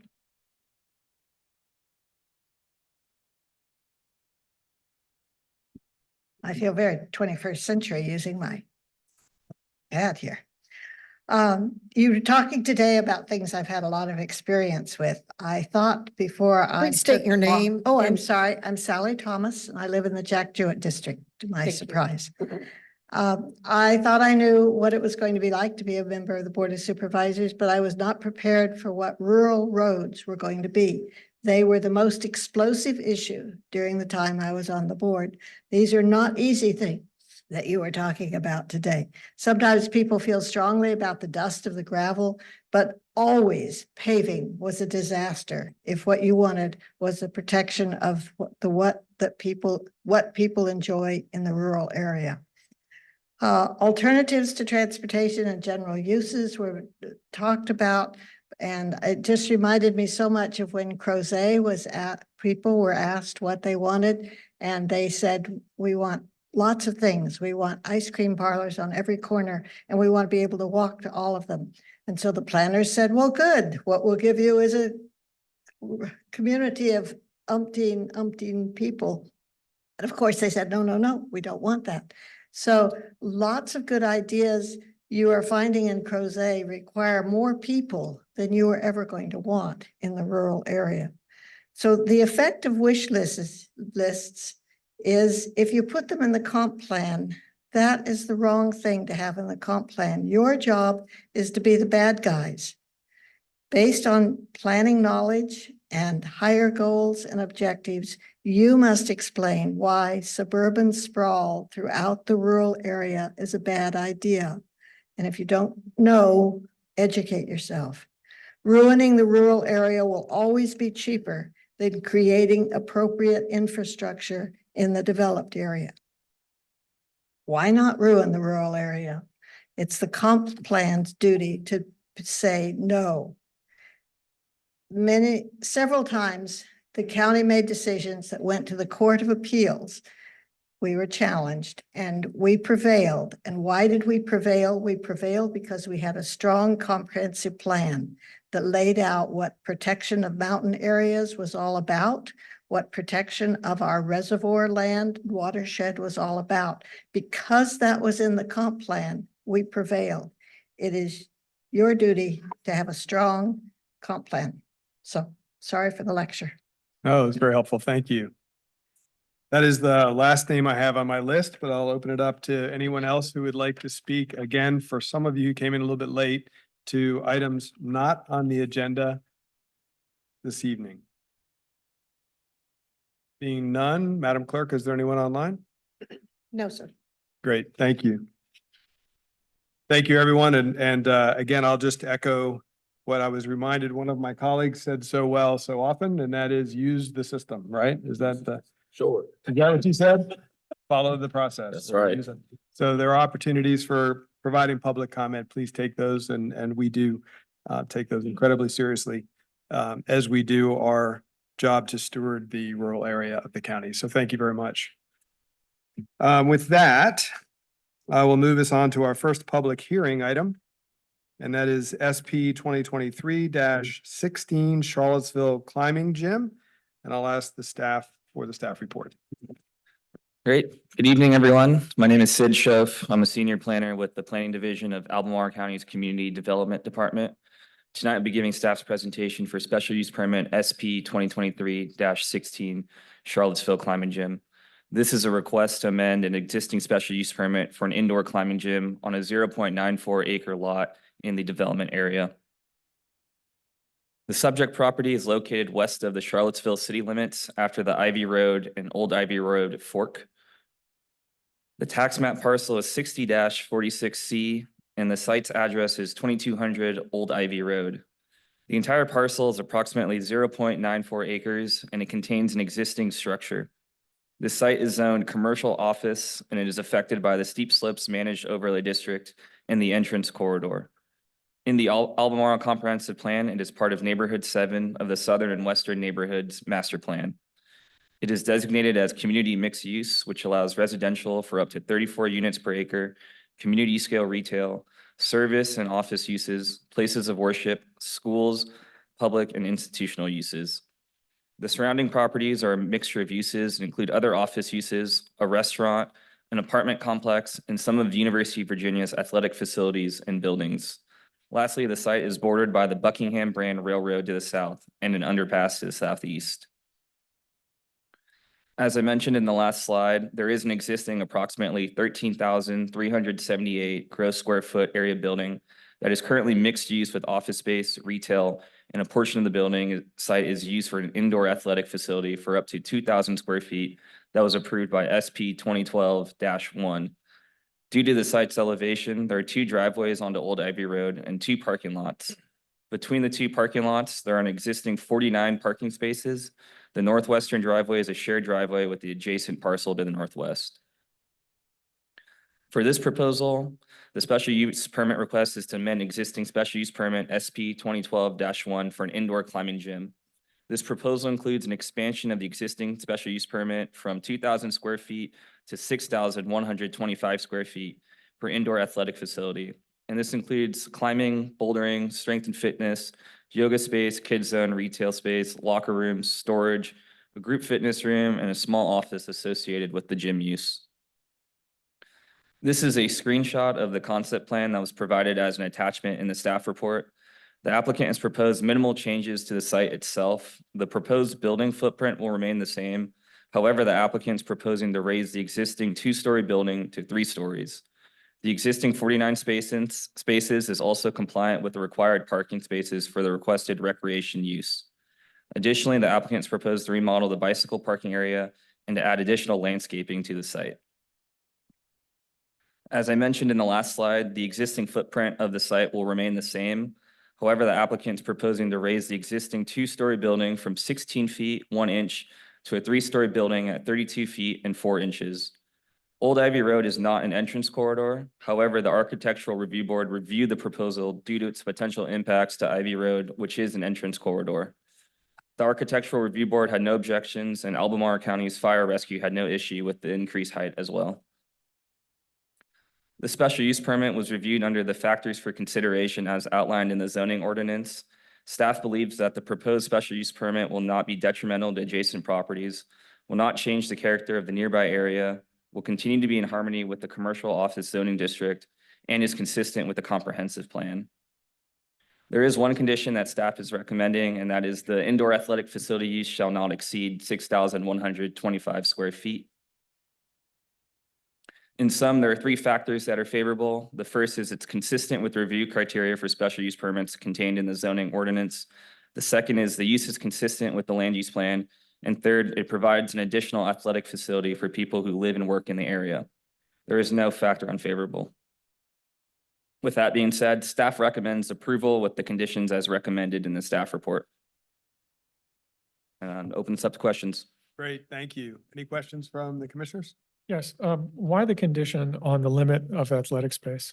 Yeah, so that's to limit the amount of indoor recreation space. And so the 6,125 square feet matches the 49 total parking that's allowed on the site. And so our ordinance breaks down, it's 1 parking space for every 125 square feet of usable recreation space. And so the applicant's requesting for the max to match what is currently on the site. Thanks. Thank you. Any other questions? Okay. With that, I will open the public hearing and invite the applicant to come up.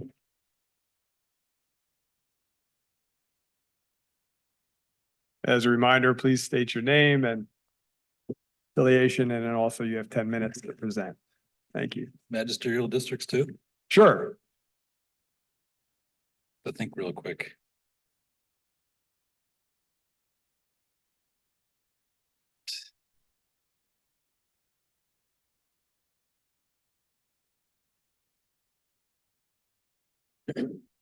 Almost there. All right.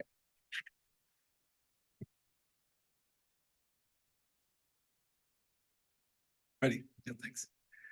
Good evening. My name is Evening. Eric Woolley with Woolley Engineering. I'm joined this evening by Mike Kinnick. He's the co-founder of Rock Revolution, and also Robert Nichols. He is an architect with Formwork Design. We are pleased to present to you the proposal to renovate and remodel the existing office building at 220 Old Ivy from traditional office to an indoor climbing gym. I forgot to mention that I'm in the Whitehall district, so everybody knows. For anyone that's not familiar with an indoor climbing gym, this is just a kind of a typical image of what a climbing wall looks like inside. All those colorful little attachments to the wall are holds. And the idea is that recreational users can simulate what it's like to climb a traditional rock inside in a little bit more safer zone. Mr. Shove did a great job. He hit on all the highlights. So there's really not a lot that I need to tell you about what we're doing from the existing condition to the proposed. I did think it was probably appropriate that we spend a touch of time just in case anyone had a question about the fact that so the existing special permit allows for 2,000 square feet. We're asking for an expansion to 6,000 for indoor athletic use. The existing square footage of the building is actually being reduced with the remodeling. And we'll have a couple slides to show you where that comes from. Before we get to that, I'd like to offer a chance for Mike to come up and tell you a little bit about Rock Revolution. Good evening, Mike Kinnick.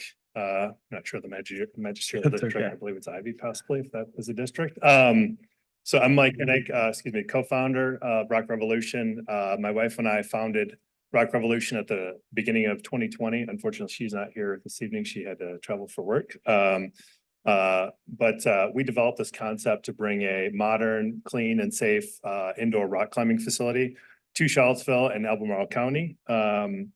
Primarily because we saw the benefits rock climbing provided to our daughters who are 6 and 8, and just for the benefits that we saw firsthand from ourselves participating in the sport. I mentioned our daughters, our youngest, who lacks a little bit of confidence and is a little bit more timid. We watched her over the course of a couple of years while we traveled out to Richmond to visit an indoor gym there, just her confidence blossom. And it was just fun to see as a parent, a very proud moment of that. So beyond confidence, there are many other mental and physical benefits of rock climbing. And just to name a few, confidence, like I mentioned, focus, courage, resilience. You fail a lot in climbing, so it certainly builds grit, which I think is a great a great personality trait to have, especially in kids. And then on the mental side, on the physical side, it improves coordination, endurance, and strength. And so it's our hope to bring all those benefits to the gym and to the space here on Old Ivy Road. And so with that, I'll turn it over, I believe, to Robert for his comments. Sorry. Almost. Thanks, Mike. So again, getting back to what the building looks like on the outside. So if you imagine yourself coming from the city, branching off from Ivy Road to Old Ivy, you're coming up this direction. The first thing you see, the south face of the building, you can see it's 2 stories. Everything comes in on grade. Sid did mention that there's a grade change. So as you transition to this photograph, you're coming up the hill, you can see on the north side, you're coming in on the first floor. So there's, 2 stories on one side, 1 story on the other.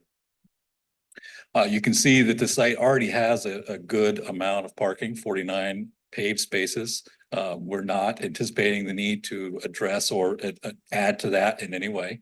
There's already quite a few mature pieces of vegetation, trees, shrubs. None of that would be disturbed with this proposal. Here's our site plan. As Sid mentioned, Old Ivy and Ivy Road. This is in the entrance corridor. Old Ivy is not. Again, we have ample parking, no desire to amend or add any impervious surfaces with this proposal.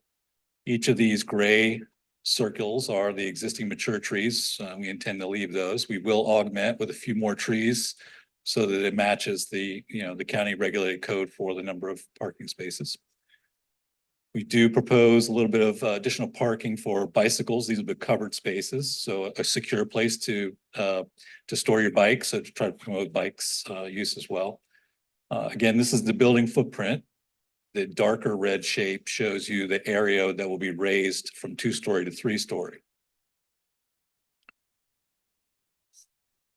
So one of the things we wanted to evaluate and present to you is the impact. We, utilize the IT trip manual to try to foretell how much of an impact parking and traffic may have on the area. The existing use being primarily office space actually generates a higher peak demand for trips than the gym. So overall, we shouldn't see any negative impact from traffic. Getting back to the section, so this is the north side, this is the south side. And you can see you come in, you have an open space. You come in on the first floor here, and this would be the existing roof line. So the idea is we'd be raising the roof line to 3 stories. So this space becomes now 2 stories tall inside. And on this side, about 1/3 of the square footage of the first floor would be removed, thereby allowing a full 3 stories of potential for climbing inside. And at this point, I'll hand it over to Robert. He'd like to give you guys just a little bit of a background about the architectural design. Thanks, Eric. I'm Robert Nichols. The name of my firm is Formwork Design. We practice in our office here in Charlottesville, practice throughout the area. I'll just say a few things about the appearance of the building. The biggest characteristic, the most noteworthy characteristic, and the biggest component of the scope of construction is this increase in height. So that upper portion is all new, and it's for the most part, it's the fenestration there. The windows are limited to narrow windows at the top. That's so we can use those wall surfaces for the climbing. We're still going to get some daylight in through the top. And then I think in the evening, it'll have a nice kind of lantern effect and look like an occupied building. Really, the main thing I think, given just a few moments to talk about the building, I think the real difference, in the neighborhood to passersby, the current building is perfectly serviceable for its current use, which is office. There's a limited area that this 2,000 square feet for athletic, but it's primarily office space and it's multi-tenant. And so as a multi-tenant building, it's got a certain anonymity. And I think perhaps maybe with some work at home and other changes, it comes across the last few years as kind of lightly occupied. And we're looking forward to this proposed use. What Mike's bringing to the project is it's going to be a single use. It's going to be a destination for activity. And, we want the building to present itself as an occupied and active building and as an attractive destination that is, got some life to it and is bringing some activity there. And between the visibility, I think with the stature and what's happening with the signage and the decorative elements on the outside, and then the lighting that we talked about, I think it'll present itself in that way. Right on time. That concludes our presentation. So we're available if you guys have any questions after you have your discussion. Thanks. Great, thank you. Thank you. Any questions for the applicant? Commissioner Moore, start you. Not at this time. If you could go back, thank you, Chair. If you could go back and sort of share where the sort of other activity spaces might be, because I understood, I have a good feeling from your design of where we're going to see a wall, but you also, at the very beginning, you talked about you're going to have yoga and other types of activities, and I couldn't see where that would take place. Maybe it's on the east side. I couldn't tell. Robert, would you like to jump in here? I'll put it on the first floor. Yeah, thanks. Scroll back. That sectional view is mostly to explain the change in the appearance of but it doesn't help answer your questions, which are good ones. So here we are, we're looking at the lower level. This is as you arrive from the west, from the city side. And then, so here's how the space on the ground is divided. Lower right, you've got this yoga and group space. These spaces towards the back of the building, because what's going on with the grade, those are largely subgrade, no daylight there. So we have locker rooms and utility, and then also the gym, the kind of strength and machines that are used, the kind of auxiliary to the climbing. And then this space here, this little more than 25% of it, that is the space above which we're demolishing the floor, the existing floor. So that space is effectively 3 stories tall. And then if I go up, this is showing in that same position, that kind of missing floor. So if you're in any of these places, locations, you're looking over into a lower position. This is where climbers take a break and chat about their feats. This is still a big space. This is effectively 2 stories tall. And what in the trade they call bouldering, just a slightly smaller scale wall, more or less the same kind of activity. And then you arrive up here on the high side. Good. Favor? Good. Commissioner Murray? Just as a suggestion, I know a lot of these commercial buildings with flat roofs like that are already designed to handle the weight of a green roof. So if you haven't thought about that, that's something you could consider. I would mention it's not much, but new construction can qualify for $30,000 towards a green roof. As long as you've already met your other stormwater requirements. So.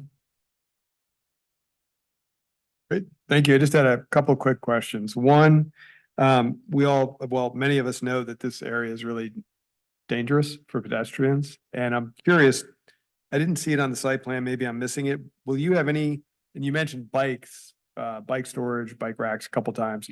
How do you access this on a bike? Are there sidewalks or are you? So there are no current sidewalks on Old Ivy. We've got, if you go to the west, to the northwest, about 1,000 feet. Yeah. That's where you encounter your first sidewalk. So one thing that we didn't address, but is pertinent, is that currently VDOT in the city and the county are all studying this intersection.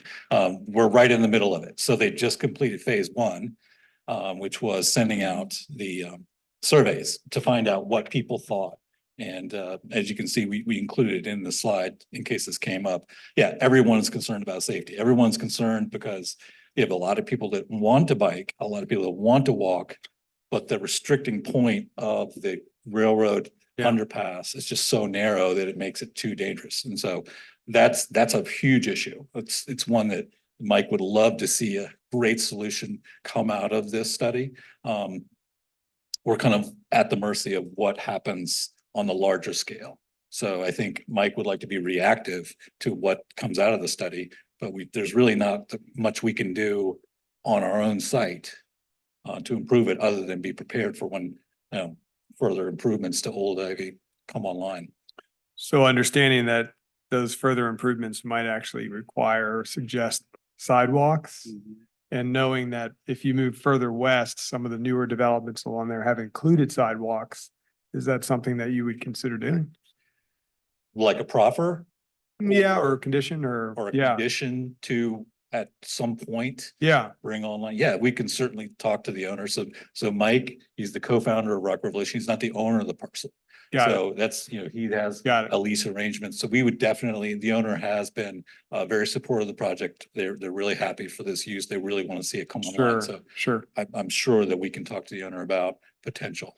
Okay. So yeah, I'm assuming you'll want us to work with staff, and we'd be happy to meet with staff and thank you and talk about how that come online. Yeah. Thank you. You mentioned peak hour demand is a little bit less than an office building. What about overall average daily traffic? Is it also less, or it's probably a little bit more because of the hours of operation. Yeah, So but it's spread out over. Correct me if I'm wrong. You got 6 o'clock till 6 o'clock in the morning till 9 at night. So it is a longer operational. I'm sorry.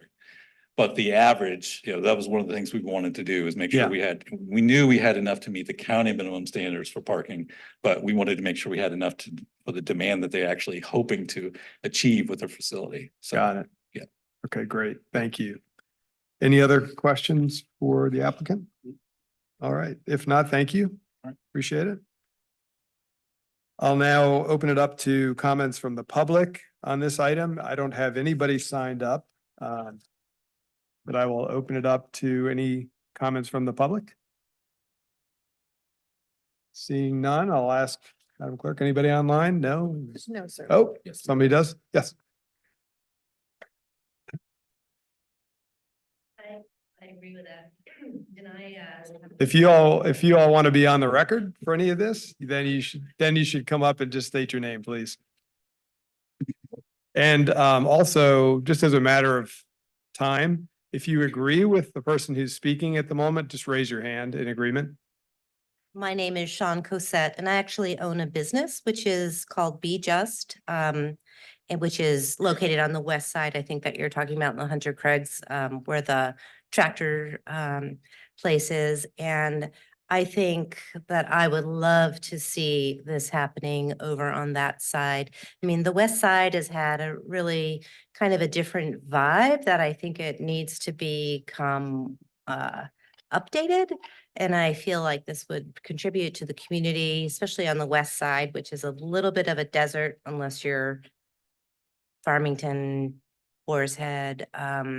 So, and I love the idea of doing a traffic study and thinking about, because we have a very big traffic problem, not that we want to discuss this, but that is a traffic area, but I would love to see sidewalks, more pedestrians, more people, much more of a community and less of a suburb feel. Great. Right. Thank you. Thank you. Any other comments? Anyone who'd like to come up? Great. Double checking online. We still have none?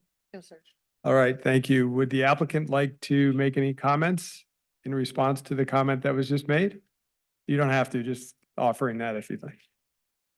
Great. Thank you. Okay, with that, I'll close the public hearing and open it up to the commission for discussion.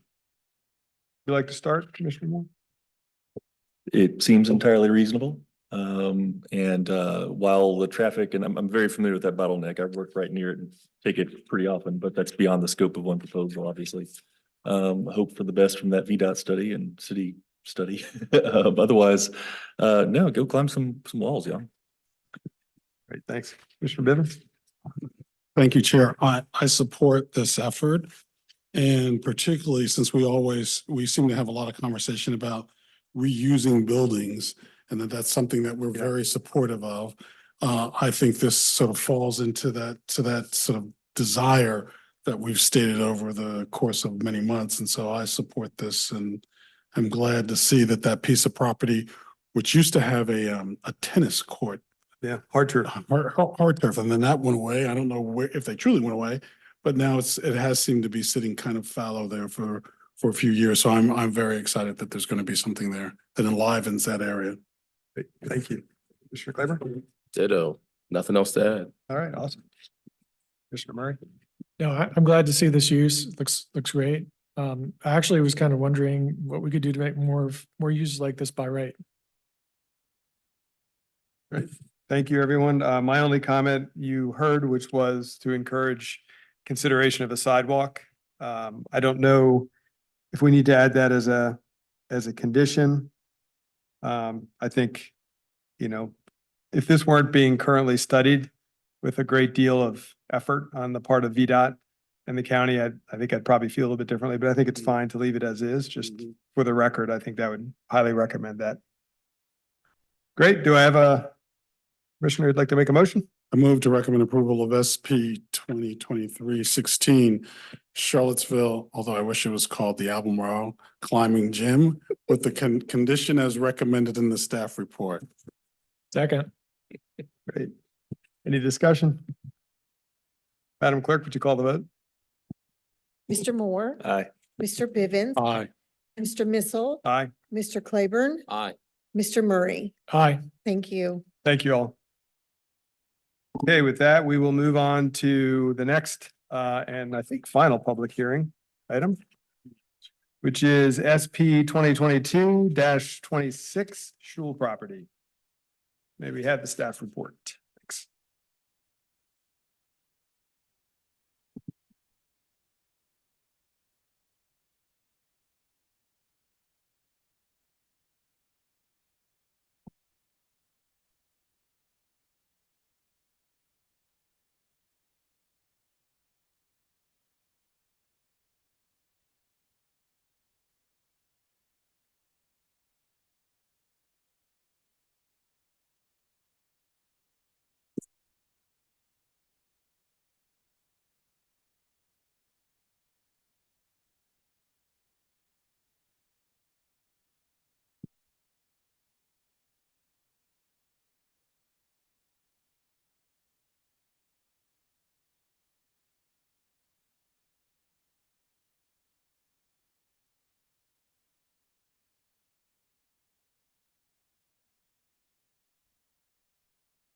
Okay, good evening, everyone. Sorry about that No brief problem. pause. Good evening.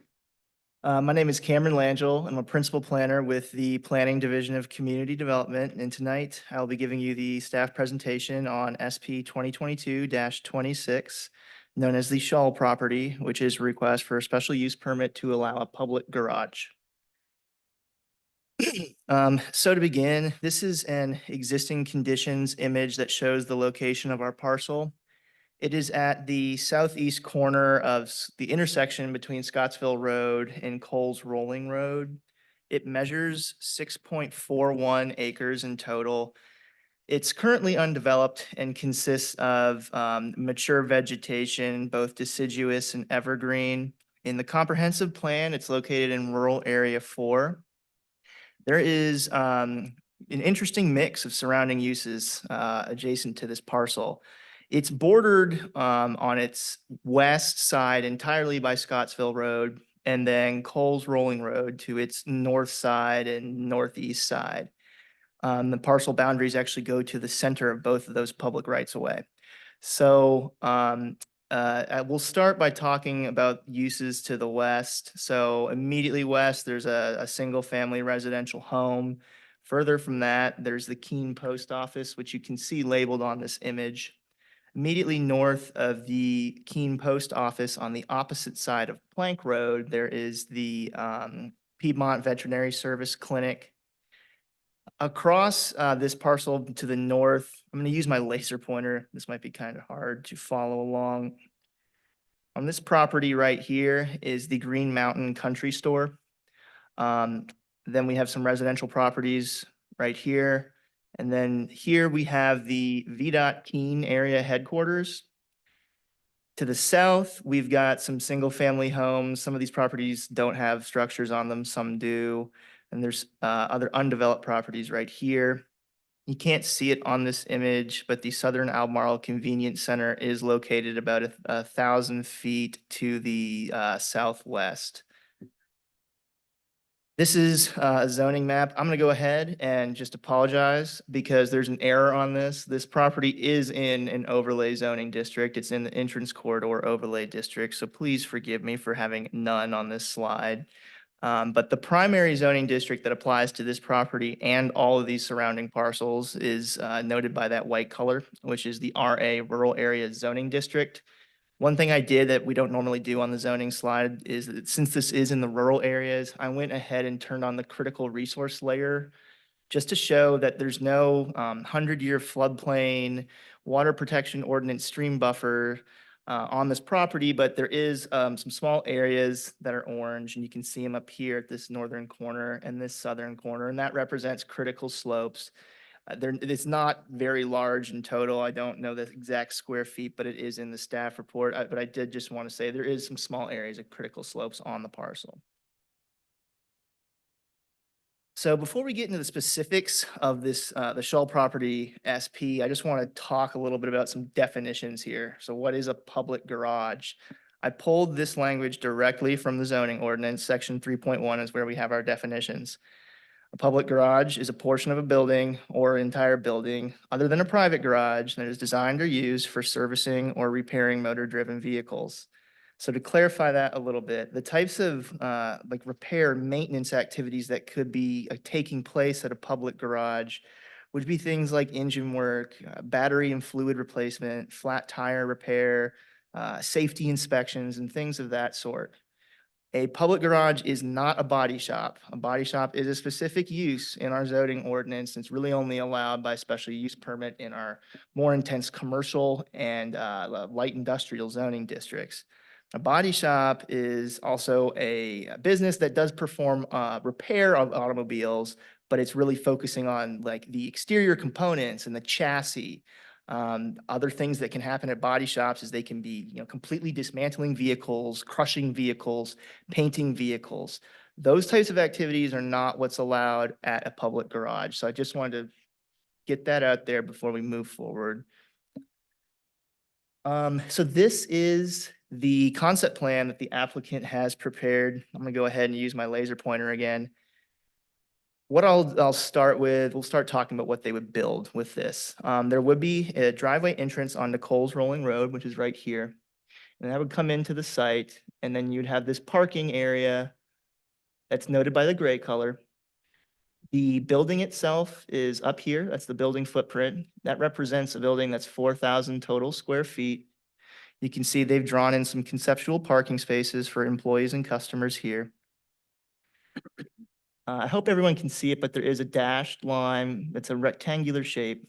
And this is the area of this parking travelway area where they would be having vehicles stored that are going to be awaiting repair actually inside the public garage. They do have some storage containers here where they would have different materials and parts that the business needs to operate. Those would be stored inside of there. And then in this area, this is supposed to represent where a septic system drain field could go. Again, because this is in the rural areas, it's not going to be on public water and sewer utilities. It would have a well and septic system. And then this is where a conceptual stormwater management pond would be located. The applicant has drawn in some grading lines. That's what these lines are, but that's meant to show what they would be clearing. Everything else that you see in green is the existing vegetation that would be retained with this project. It varies in width around the perimeter of the site, but the only break that they would be creating would again be for this driveway entrance. In terms of the minimum widths along Coles Rolling Road, it gets it at its most narrow up here. It's 40 feet wide. And then along Scottsville Road, it's about 50 feet right in here, but the majority does get larger and wider than that. You know, this area, it's 127 feet. I measured this from this corner to right about here. It's about 110 feet. But again, that would be retained. And then, let's see, just some other things to talk about. There would be an opaque fence that surrounds the built portion of this property right here. There's a detail on the concept plan that shows the types of materials that it could be. It would be a minimum of 6 feet in height, and the applicant could make that taller if this were to be approved and we get to the site plan stage. One other thing I do want to talk about is that for screening purposes, we've worked with the applicant to get them to commit to providing a gate here. That would be an opaque gate. Again, the purpose for that is that really the only break that you would have that's unobstructed, that's being created by this construction would be the driveway entrance. And so having that gate there would help to screen everything else inside of the site. These are the evaluation criteria that staff is required to go through when looking at a special use permit. I go over them in detail on pages 4, 5, and 6 of the staff report, and I'm not going to read everything that I've written, but I guess I will just take a couple moments to talk about some of the highlight points that we wrote about. So no substantial detriment to adjacent parcels. Staff believes that the combination of retaining the extent of existing mature vegetation in conjunction with that privacy fence would limit the visual and noise impacts that would be created by this property. On the concept plan, the applicant actually pulled some information from the Institute of Traffic Engineers ITE manual that shows what would the traffic impact of this use be. And the combined AM and PM peak traffic would generate about 19 vehicle trips. So this really is not going to be creating a huge amount of traffic that would affect the other properties in the area. For character of the area is unchanged. Again, there would be two things here. With retaining that existing vegetation, it really would help be a visual buffer and try and make this use not be as noticeable as it would be if it was on a property that didn't have any existing vegetation or if they were entirely clear cutting it. Again, I think we looked at the existing non-residential uses that are in the immediate vicinity of this parcel, and there's quite a few for anywhere really in the rural area. So that's another thing. Harmony with the intent of the zoning ordinance chapter. In the RA zoning district, specifically, right in the intro, it says that it is expected when a development occurs that it be limited, but it still could provide service delivery to rural area residents. So this is not as big of a auto service repair shop as we would see in the development areas. It is a smaller scale. The applicant can go into more detail, but they're only going to be having, I think, 4 service bays in that structure. We've worked with them from their original proposal, which showed a much larger area of disturbance and parking lot, and they've shrunk that by more than half. In terms of being consistent with any supplemental regulations that apply, if we need to go over those, I have a slide that's actually after I'm finished talking, but I can pull them up. There are supplemental regulations that apply to this use. Planning, zoning staff, engineering staff, we've looked at the concept plan.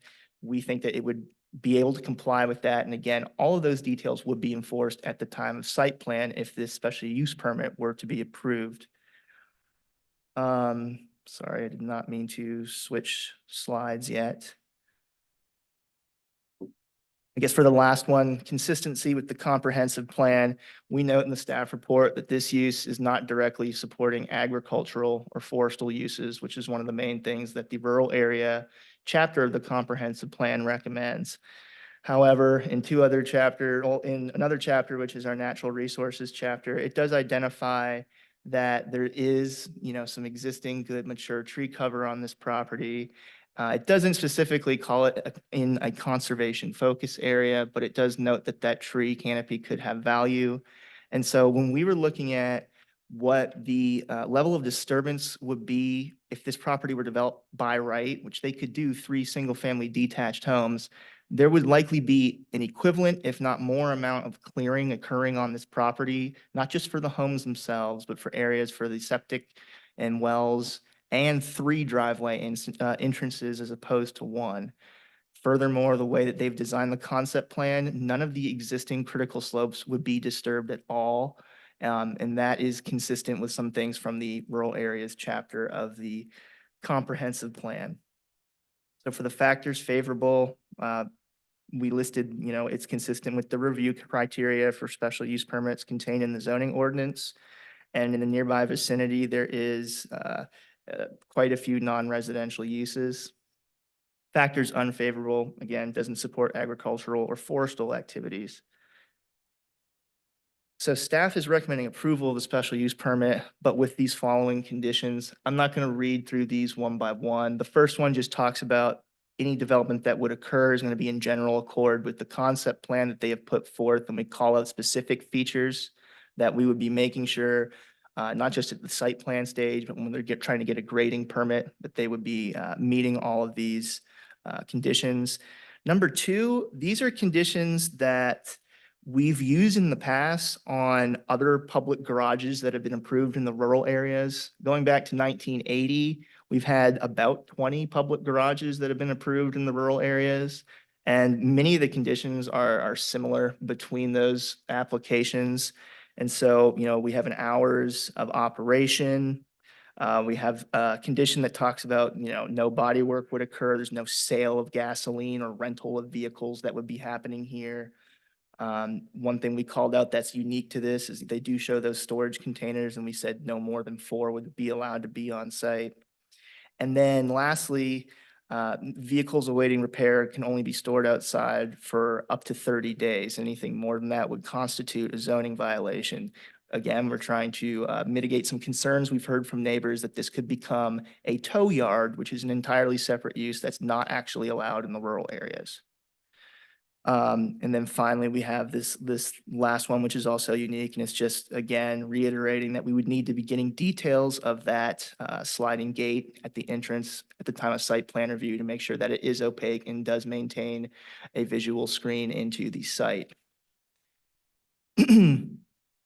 That concludes my presentation, and I'm available for questions should any members of the commission have any, and I can pan back to any of those previous slides if we need to. Great, thank you. Great staff report. Okay, I will open it up to the commission for questions. Start with Mr. Murray. Sure. Can you tell me a little bit about the other garages that have been approved in the rural area in terms of how does this compare in terms of size? Is this about the same size as the others that have been approved? Is this generally larger or smaller? Sure, I do have some information on that. Give me a minute, I'm going to. So this is not all of them that have been approved. Again, it's about 20, I think it's 18 that we've approved since 1980. But I pulled some that we did have good information for and could actually look, at least do a brief comparison. And so I think the last three columns here would probably be what we're talking about.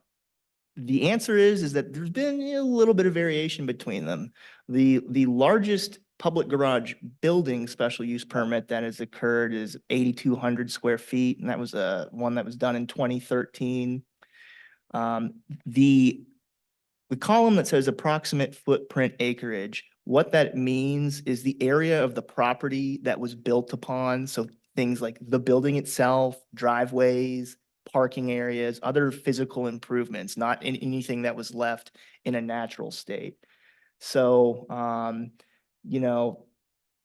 of them 1.8 acres, 2.17 acres. Then we have the actual total site acreage. And yes, you'll notice the very first one on the list, that's a 2,000 square foot building. The entire parcel is covered with impervious surface, that's pavement, buildings, things like that. I don't know, we can talk through these, but that's the information I have. And again, this is just a few of them. It's not all of them.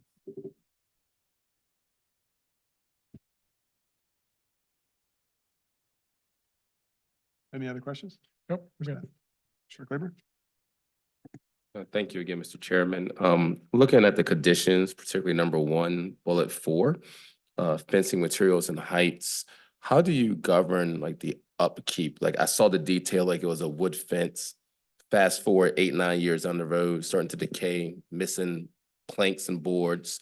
What governs that? How do you police that? Just curious. It would be two things. It would be the site plan that would be approved for this site because we get construction details both in plan and profile view that show the materials, the color, heights, all of that. That is actually something that's required by the zoning ordinance for screening purposes. And so anytime a site needs to have screening to comply with that, that's again, just zoning ordinance requirements. This is another layer of that. This would be a special use permit condition as well. If they have a portion of that fence that's falling apart and you can see into the site, it's not accomplishing what it was intended to do, that's a zoning violation. And so we would cite the property owner with that and they would need to get it rectified. Thank you.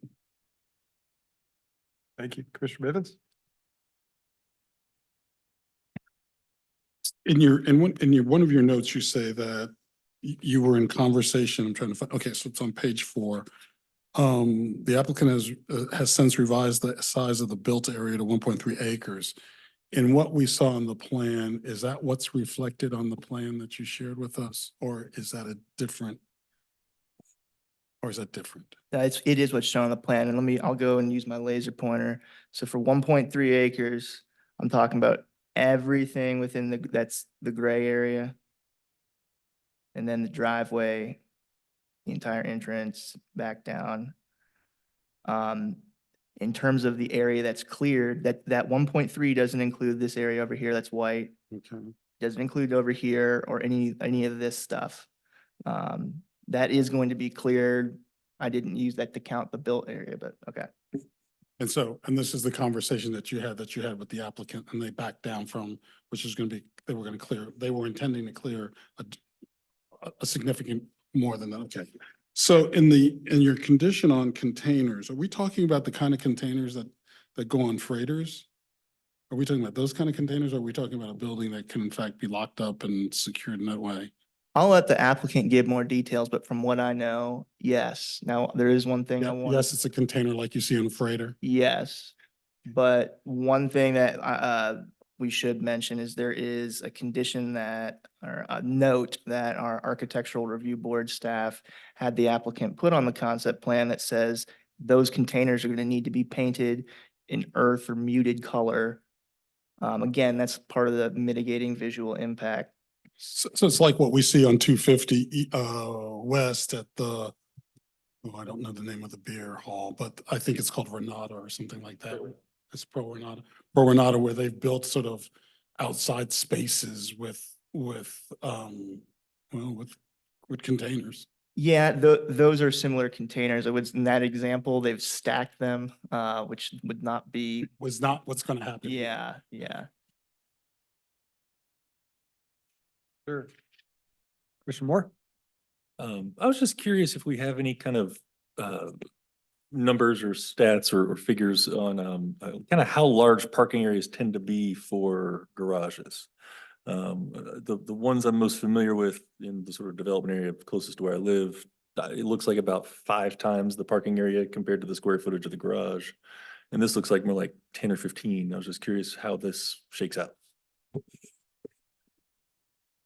I don't have an answer for you on that. I didn't go and look exactly at in the development areas what the size of those would be, but I would say that when you measure the area where they could store vehicles awaiting repair here, I think it was about 10,000 square feet. And in the development areas, I did look at some, just the general parking lots. They're usually double that.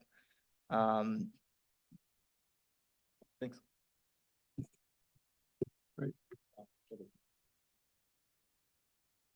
I think all of my questions have also been answered. I guess the only question that hasn't is relative to the, you refer to it here, the existing dense vegetation to be maintained in areas shown. That's the green areas on here, I assume, right? And is it confirmed to be dense vegetation, or is it, do you know the character of what's there? When I, did my first site visit for this over a year ago, I mean, it looked fairly dense. It's not just trees, there's shrubbery, of course, at ground level. Yeah. One thing that I can say is that, if this special use permit were to be approved, it's evident with these conditions in the concept plan that that's meant to be a visual screen. And so when I do a lot of site plan review in my role here, as well as these types of applications, we can require what we call a conservation plan, which we do in situations like this. And that can mean basically an applicant who's proposing to develop has to go out and hire an arborist, and they give us a tree survey that identifies like every single existing thing on site. And if that, shows an area where it appears there's a hole or whatever, a line of sight that's unobstructed, then we could say this is supposed to be landscaped, it's supposed to be vegetation. And under the zoning ordinance, we can have them do plantings there. Okay, got it.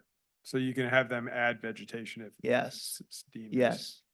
A little bit of a subjective determination there, right? I mean, in a sense, I guess.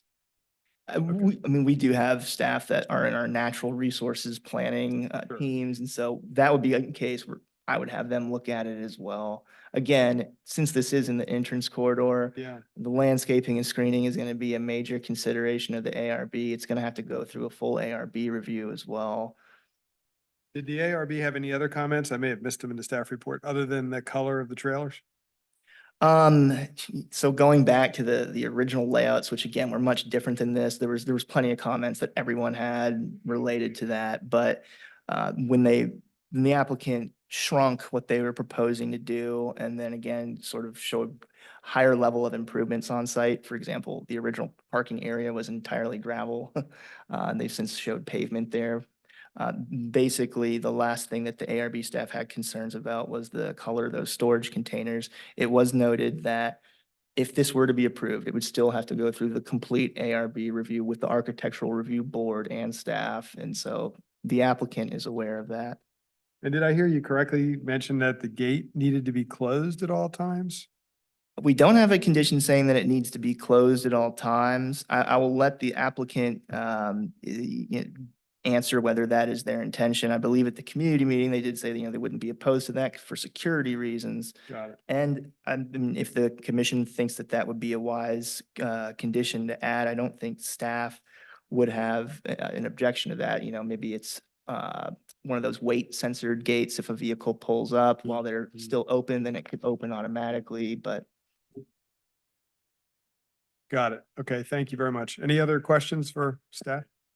Yes, sir. Could you go back again to the tree condition, what that would be called if it were, because it's not in here now. It's not, you didn't recommend it, I don't believe.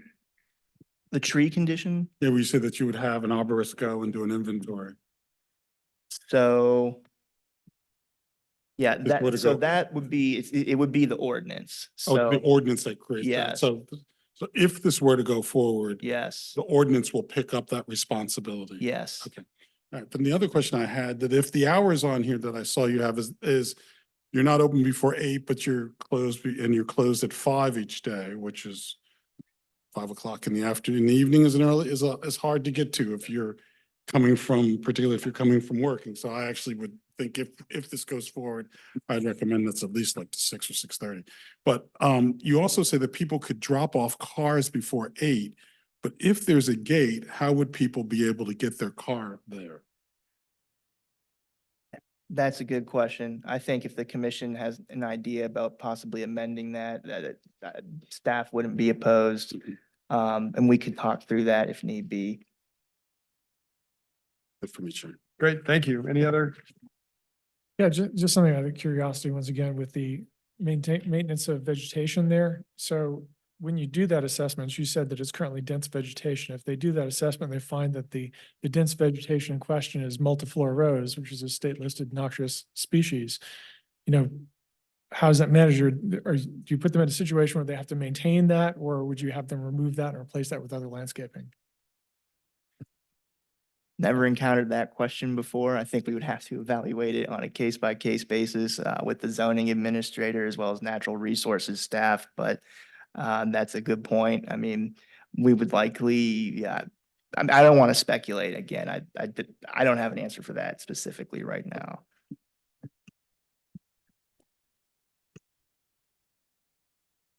I'm sorry, I'm trying to find that where it talks about that the vehicles, was it that they would be on site for no more than 48 hours? Am I making that up? 30 days, thank you. 30 days and That's right, 30 days, thank you. All right, no more questions for staff. I'll open up the public hearing and ask the applicant to come forward. Please identify yourself, your address, and if you would choose your magisterial district. And you'll have 10 minutes for your presentation. All right, Cameron, should we cue this up? 1 second. Good evening, commissioners. My name is Clint Shiflett. Work at Timmons Group here in our Charlottesville office, working with the applicant, Tommy Shaw. I have like 3 or 4 slides to go through. I think Cameron did a really good job of detailing the project, so I'll be brief. So this is the application plan that Cameron had up before. Probably no reason to rehash that.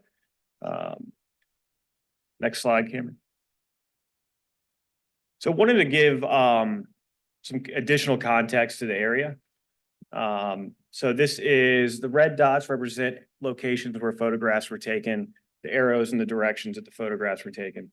You can see kind of at the intersection here at the top left, development, commercial development on the left and right side of the road there. Down on the lower left side, that indicates kind of want to give an idea of the existing vegetation that's there today. It's a mix of deciduous and evergreen trees there, mostly deciduous, but a little bit of both, some ground cover, some shrubs in the area as well. Quite thick vegetation. I drove by a site today as well. Even with the leaves falling, it's still quite robust. Over on the right-hand corner, you have coming down Coles Rolling Road toward the north. On the east side of the road here, we have the VDOT headquarters. You can kind of see it's a large industrial development basically across the street from this proposed application. They store salt. Their trucks come in during inclement weather, load up dump trucks, things of that nature. That's the VDOT Keene, Virginia headquarters. Next slide. Again, just a little additional context from a different view here. We have an aerial shot of the site. The area in gray there is the proposed parking area. A little hard to make out the building in this, but again, showing just kind of the land cover adjacent to the site. The VDOT headquarters, the industrial facility across the street to the east, your Green Mountain Country Store and U-Haul facility, Piedmont Veterinary Service and Post Office there to the west, kind of surround the site. Again, it's a mix of commercial and industrial uses. Next slide. So with this one, what we're trying to address here is we had the community meeting back in June 2023, had a robust discussion, heard a lot of criticism of the site. as it was currently being proposed at the time. Tommy and I went back to the drawing board, put a lot of thought, a lot of time into, how can we minimize the impact of the site? So what you see here on the left side is the first application plan that we submitted. This is what the community saw back in June of 23 at the community meeting. You can see we've got about a 40% reduction in paved area alone in our current application, with overall clearing of about a half, about 50% of what was originally approved. Again, that was all based on the feedback we heard back from the community. We want to provide larger buffer areas. Most of the buffer areas were tripled or quadrupled in width that we're providing with this current application based on what we came in with originally. I think that's my last slide, isn't it, Cameron? So that's all I've got. Happy to answer any questions. Tommy can address any sort of specific, business related or operations related questions that you guys may have. Great, thank you. Any questions for the applicant? I'll start down with Commissioner Moore. Second. No. Sure. Commissioner Bivens? Can you may have heard the question about how would you think about managing the 8 to 5 time when in fact, in the condition in the staff report is that the gate has to be, your operating hours are from 8 to 5. And if I assume it's from 8 to 5, then the gate's locked. And so how would I drop a car off? And so would you propose something different from that if this were to go forward? I'll let Tommy answer that. Again, I'm Tommy Shaw, I'm the applicant. Sorry, you might want to adjust the mic so we can hear you. Thank you. I'm sorry, Tommy Shaw. I would assume a couple different things, maybe they could call ahead and schedule drop off.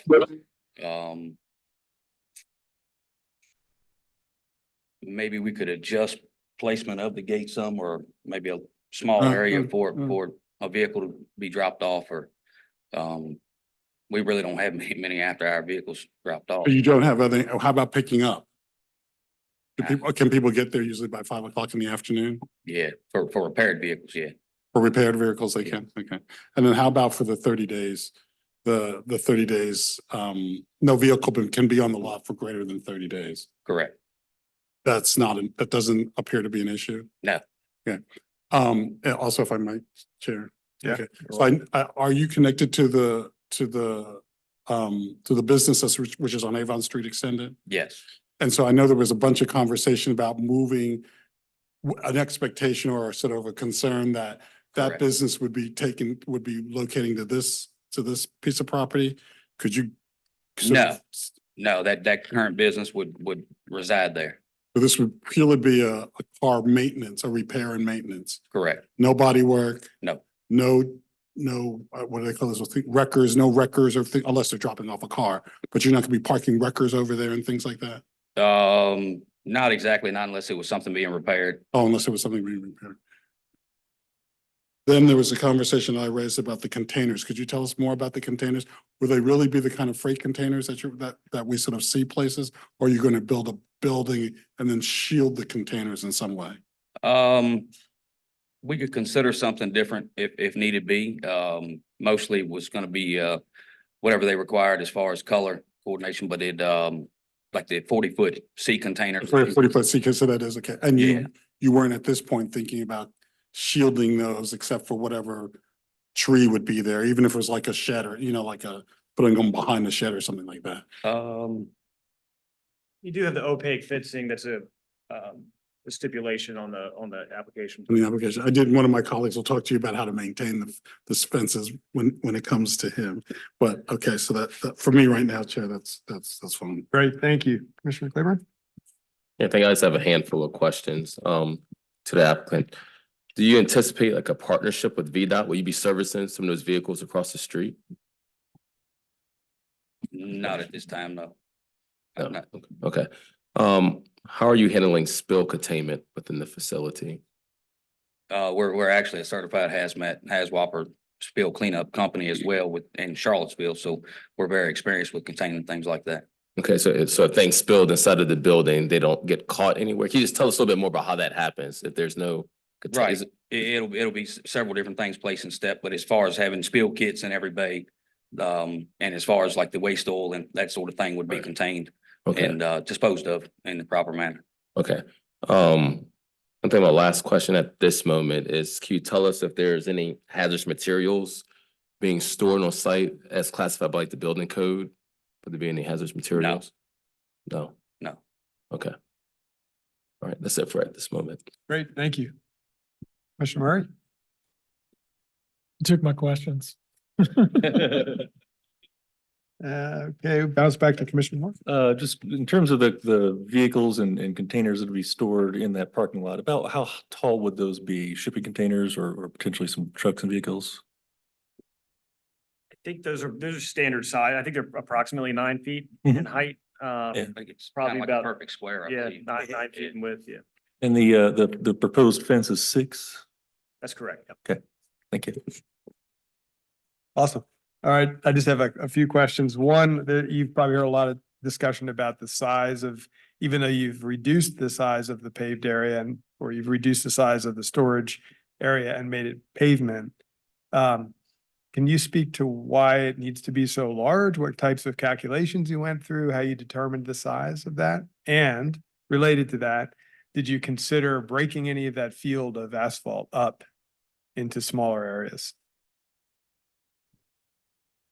So related to the size that's on the plan today, we ran some auto turn, some vehicle modeling software in our CAD model to make sure that a vehicle can come off of Coles Rolling Road in a safe manner, make the turn and kind of swing around appropriately. We don't want a situation where, maybe an 18-wheeler is coming in to provide a delivery or something of that nature, and you're backing up into Coles Rolling Road or things like that. So just a lot of it had to do with just the vehicular circulation within the lot.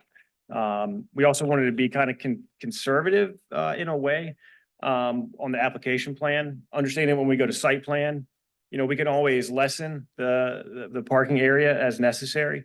But asking for additional room or additional space is basically going to be a no-go as I understand it. So just trying to create a little bit of flexibility there. And again, planning for potential of larger vehicles coming in and out and being able to circulate the parking lot appropriately. So I guess I generally understand that concept.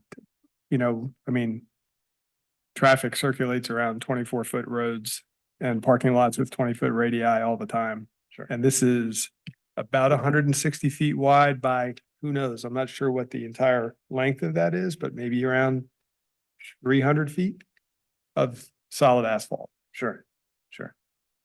Okay. The location of the storage areas, the storage containers, you have those located against the entrance corridor. Is there a consideration?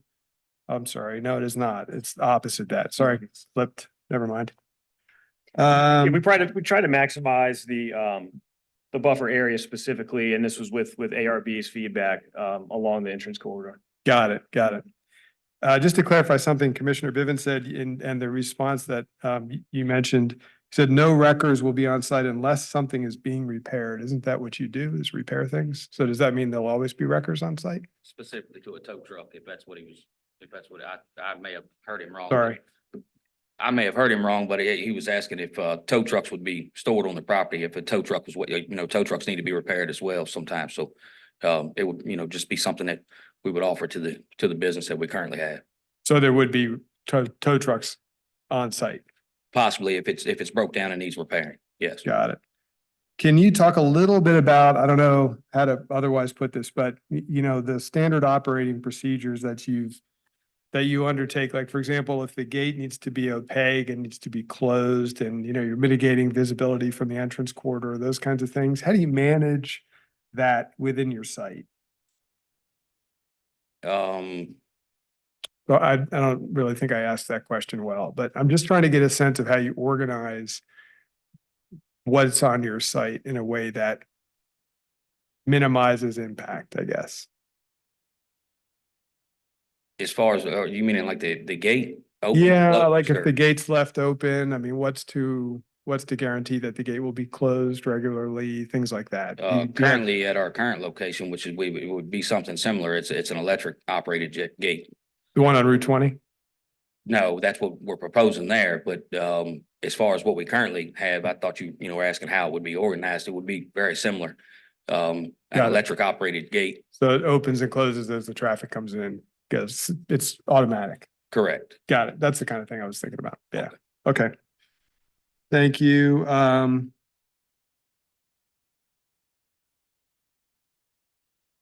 Did you consider pervious paving at all? We have not had that discussion. Okay. I mean, it's really expensive. Yeah, Quite frankly. But the stormwater you have will handle all the pavement. Stormwater quantity and some of the quality will be handled with the stormwater management facility we have on site. That's been approximately sized based on the development, so that's a pretty good approximation of what that facility would look like. Got it. Okay, great. That's all I had. And I'll note too, I mean, with regards to, I guess, the overall size, I don't want to speak for Tommy, but cost is important. So, I mean, if there's an opportunity that we can whittle down the size of the parking lot and Tommy can spend less money to do so, I'm sure we'll take that into account and we'll make that move. Again, we didn't want to hamstring ourselves with a very small parking lot at this level. Understanding that we need to go to final design with site plan, Sure. wanted to have that little bit of flexibility. Got it. Thank you. Thanks for that clarification. Any other questions for the applicant? So where do you foresee the majority of your customers coming from? Or you think they're coming from Scottsville or from Charlottesville or from the surrounding rural area? Oh, well, I'm from Scottsville. We've serviced that area for more than 15 years now. We do have some customers that's currently from that area as well as Charlottesville. But this is more or less somewhere to kind of split some of the business as far as the auto repair and give us a little more room. The current location is, shoot, I think out on Avon Street, it's not even an acre.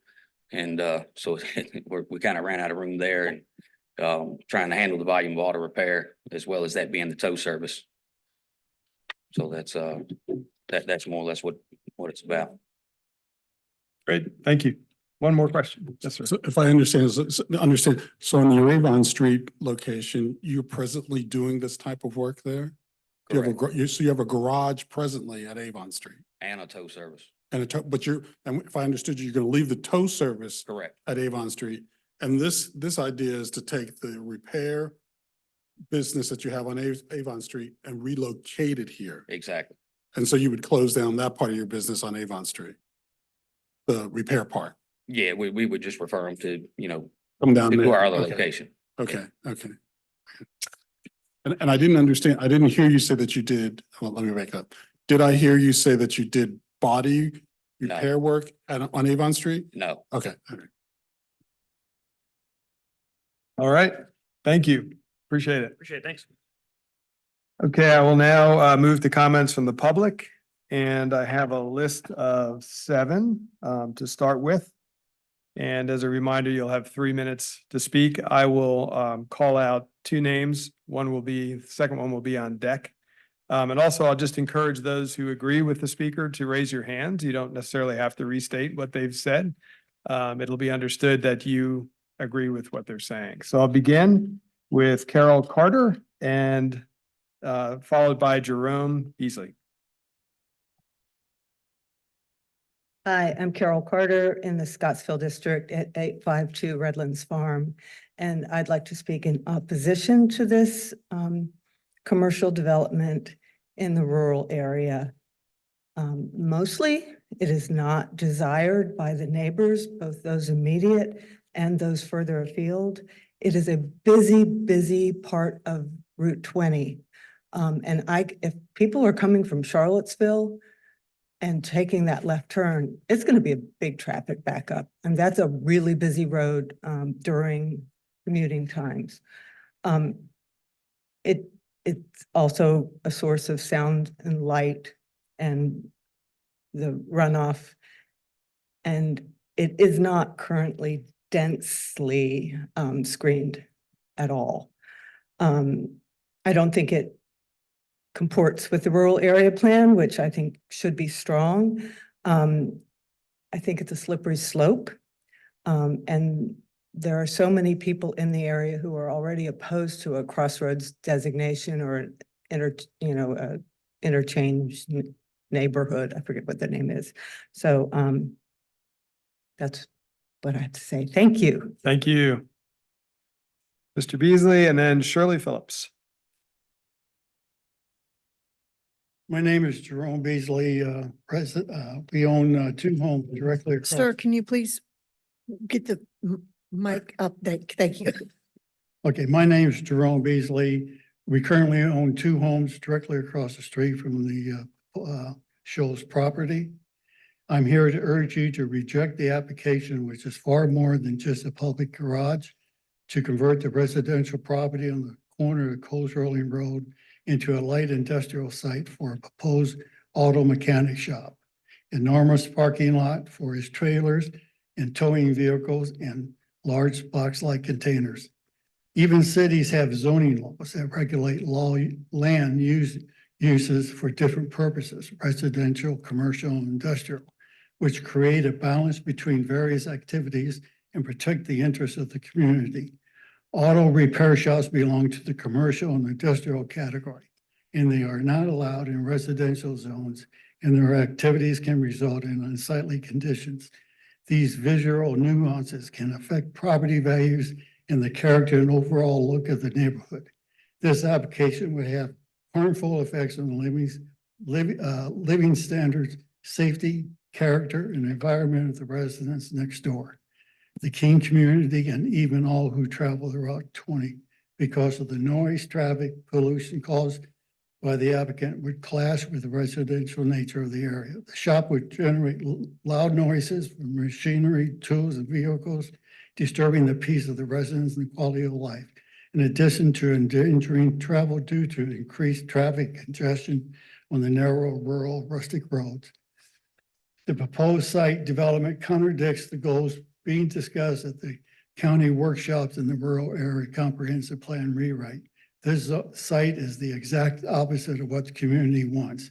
The site adds zero value to the neighborhood. Size, scale, and activity that will occur will not benefit the 55 households in Keene, but will lower their property values, create road safety, and other major issues. Approving this application should not only go against the guidelines you promised from the community workshop sessions on the rural area rewrite, you will forever change the Keene's rural and industrial character and turn Keene into a commercial industrial zone, contributing to more sprawl from the development area. This is not planning. The spot zoning to the benefit of one party and the detriment to all others. Once transformed, there will be no going back. The area will attract more undesirable businesses that will further degrade the environment and quality of life. I urge you to consider the long-term impacts of your decisions and to listen to the voices of the community. Thank you. Thank you. Shirley Phillips and then Adelaide O'Brien, I believe.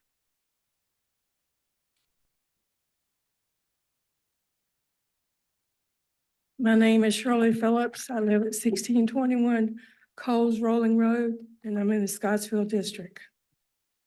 My land backs up to Tommy Shaw's house, and he has an extra lot that right now he has a 3-bay garage. He has these storage containers that you all are talking about on that lot right now. I find that if he puts this up on the corner, it will decrease our home values. It will affect our wells. And as far as the septic system, the land in that area doesn't perk. You can ask most of us that we've had problems. Now, the runoff from this building that he's building up there is going to affect the house right next door, and I'm sure it's going to come on down the road. We have more traffic on Route 20 right now than it can handle. Come down Route 20 around 5 o'clock and see what it is. I can be turning left to go down Coles Roebling Road and there's cars passing me on the right. And I find that very unsafe. The state trucks, when I moved there in 1972, the state was a satellite office. And now it is a big office, and the state trucks, is prominent in that area. These trucks with this garage is just gonna cause added danger for the people in that area. We would like to keep our area of Route 20 rural, just like people in other areas of Albemarle County. That's all. Thank you. Mhm. Adelaide O'Brien and then Peter Bertoni. Good evening, I'm Adelaide O'Brien, and I live in the Scottsville area. We moved here because we wanted to live in a rural area. We wanted to live in an area where we had trees, we could have acreage and enjoy very clean rural living. I believe this is a substantial detriment to our area, to the neighborhood, and to the environment. It is difficult to see how this plan will allow us to live in harmony with the industrial runoff so close to an area that your own planner has said has critical flows on this parcel. If you are going to consider moving to the next step, please do a very serious environmental impact study of the runoff of the cars that are parked there for 30 days and have that runoff so close to where those flows are located. The other concern, as others have already voiced, is the additional traffic. 19 of additional vehicles a day may not seem like a lot. But if you have driven through that intersection at almost any time of the day, you know that that intersection today is very dangerous. My daughter was rear-ended there last September and is still suffering from backache and a hip injury. Even though her car was totaled, she was fine. But how many other accidents have we had there? So please take a look at that and the traffic study. And again, 19 cars are adding 19 possible accidents to a very dangerous intersection. The other question I have is I don't know how all of the texts and the communication we've sent to you is going to be weighed as you go forward. There has been a couple of hearings. We have voiced our concern, and it would be good to articulate the concerns of the people who live in that area, in addition to the planning issues and to the information that the applicant has given you. Thank you for your time tonight. Thank you. Peter Bertoni and Paula Beasley.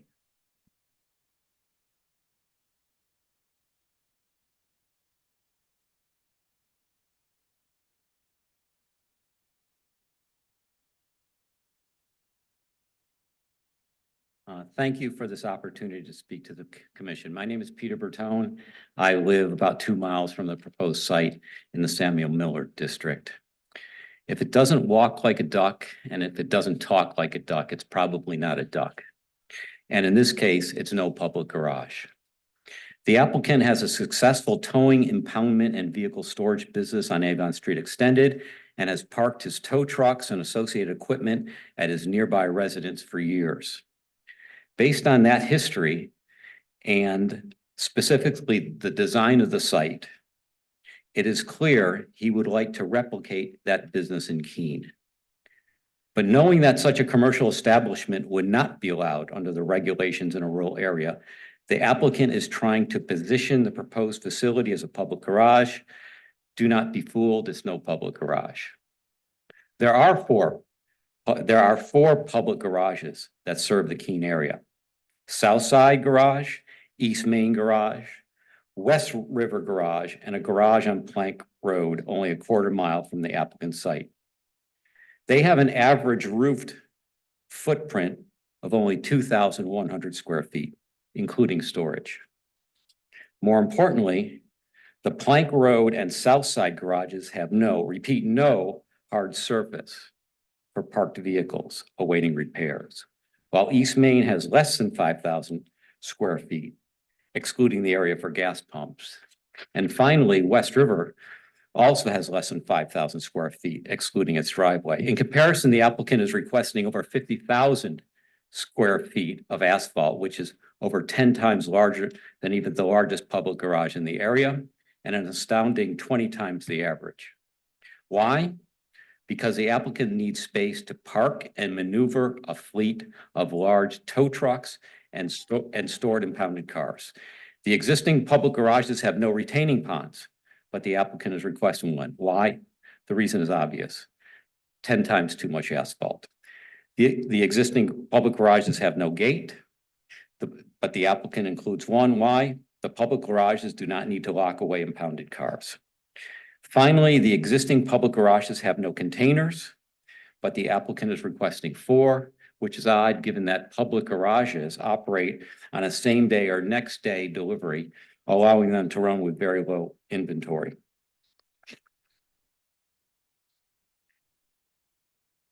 It is clear that the applicant is trying to cite a disallowed towing, impoundment, and vehicle storage business in Keene under the guise of a public garage. Do not be fooled. This is not an application for a public garage, and therefore it must be denied. Thank you very much. Thank you.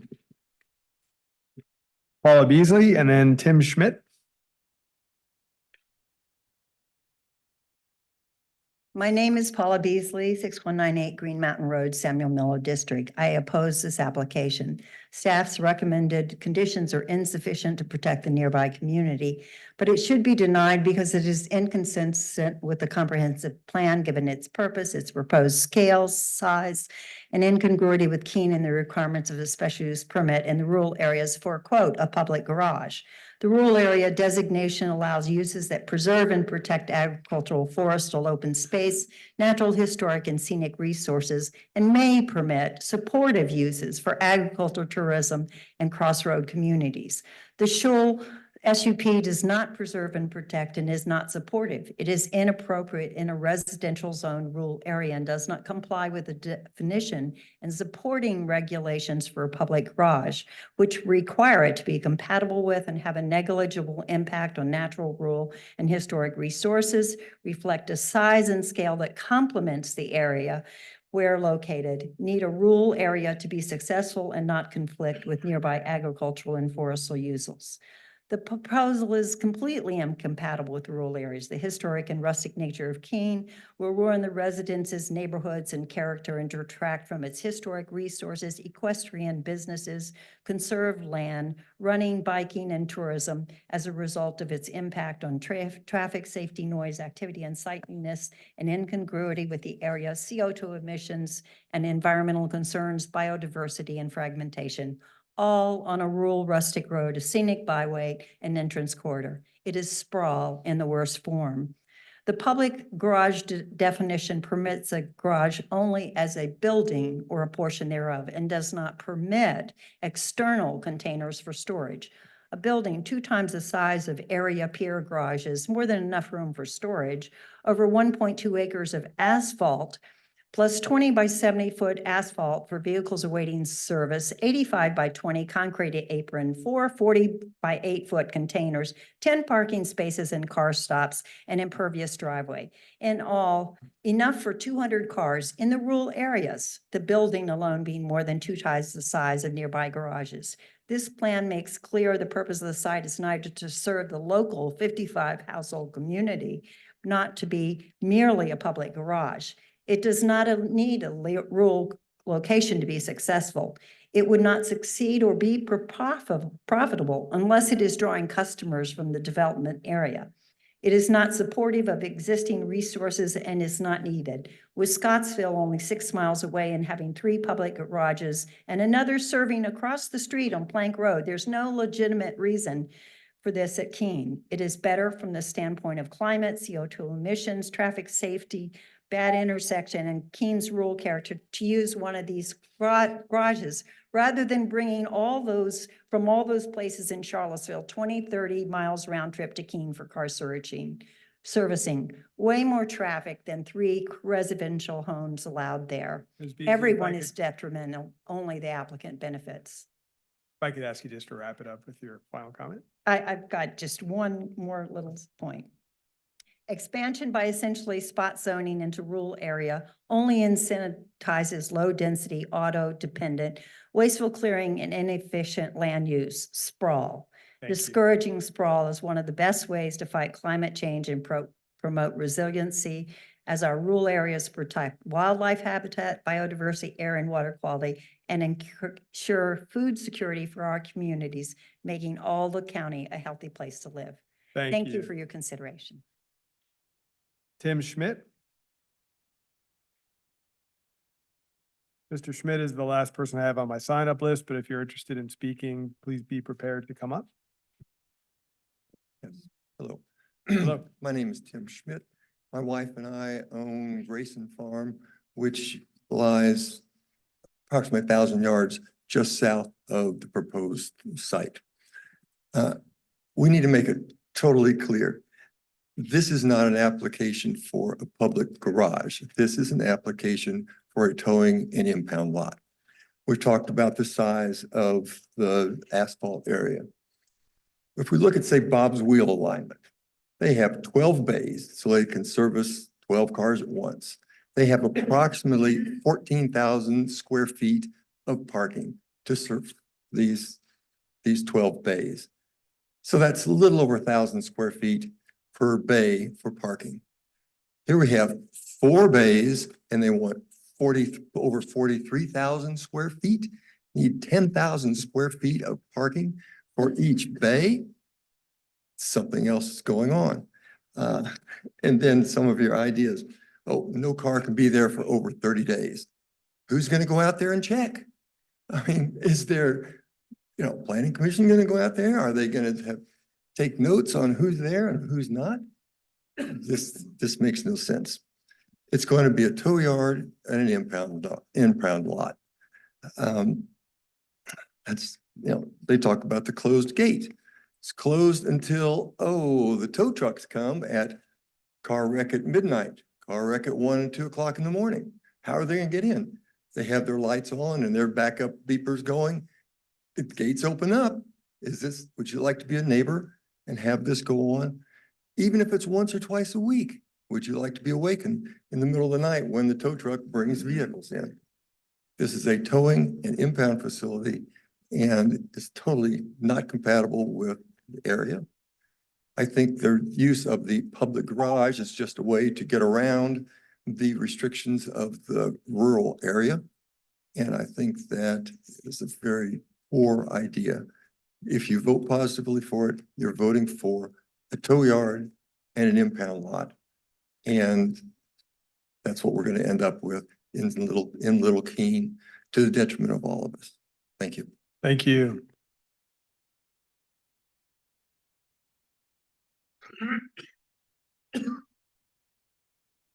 My name is Linda Wachmeister. I live at 906 Plain Dealing Farm in the Scottsville district. My farm abuts VDOT. So I'm right next to where this is happening. I'm an equestrian center. I'm open to the public, which means that I have trucks and trailers full of horses coming daily to my facility. And I own many horse trailers, the largest holding 6 horses. And Coles Rolling Road is a very small road. And I'm used to always slowing down for oncoming traffic, whether I'm in my small car or pulling a truck and trailer with horses. The intersection of Coles Rolling, I'm winging this. So I'm glad that they brought up 18-wheelers coming into this facility. This is what I'm very, very worried about. As my people who are coming to the farm or myself or my daughters are traveling down the road with their trailers full of horses, they're going to meet these large tow trucks. I've seen these tow trucks pulling semis. I'm sure that they probably will appear at this place, along with their 18-wheelers that are delivering equipment. And this is a very small road. I don't understand how this is possibly going to work, much less adding a lot of traffic to a very, very dangerous intersection. Thank you. I do not support this. Thank you. Thank you. Yes, sir.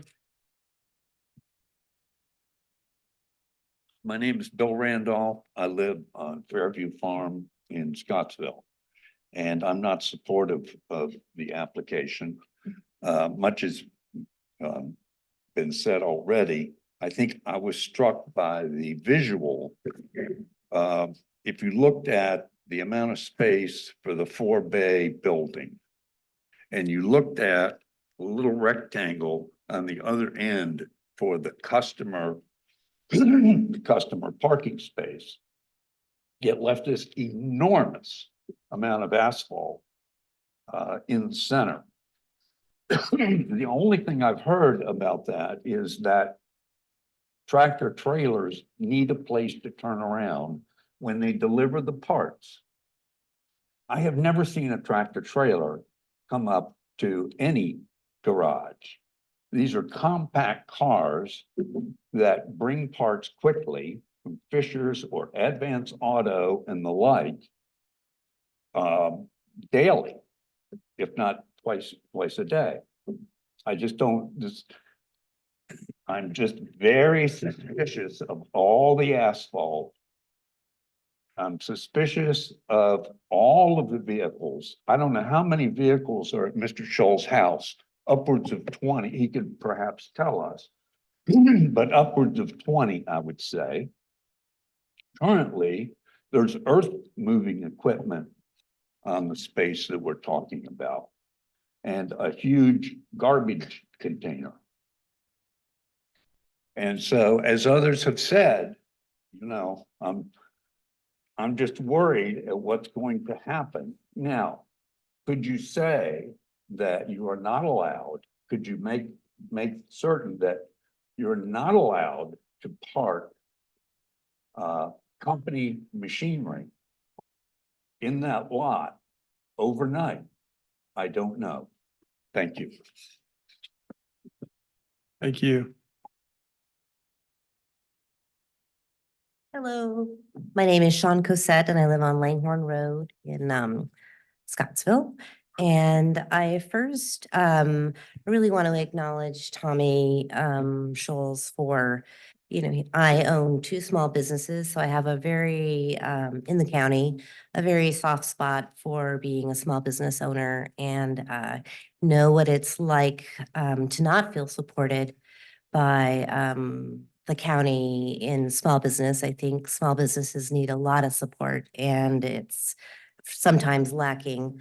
And I respect Tommy. He's obviously has a successful business in the city and he's trying to establish another successful business. He's works really hard, I'm sure, and he's trying to support for himself, for his family.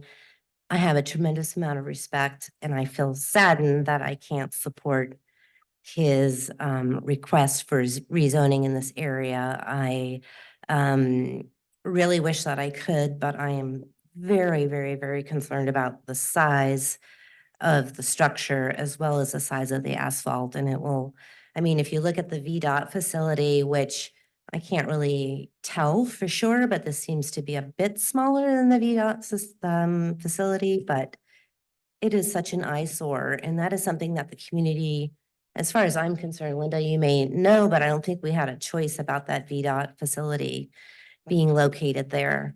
Route 20 really is a historic rural corridor. And I think that that is something that we need to honor and respect because those corridors are disappearing. And I'm just saddened to say that this will not support our rural, rustic, rural, historic area. Thanks. Thank you.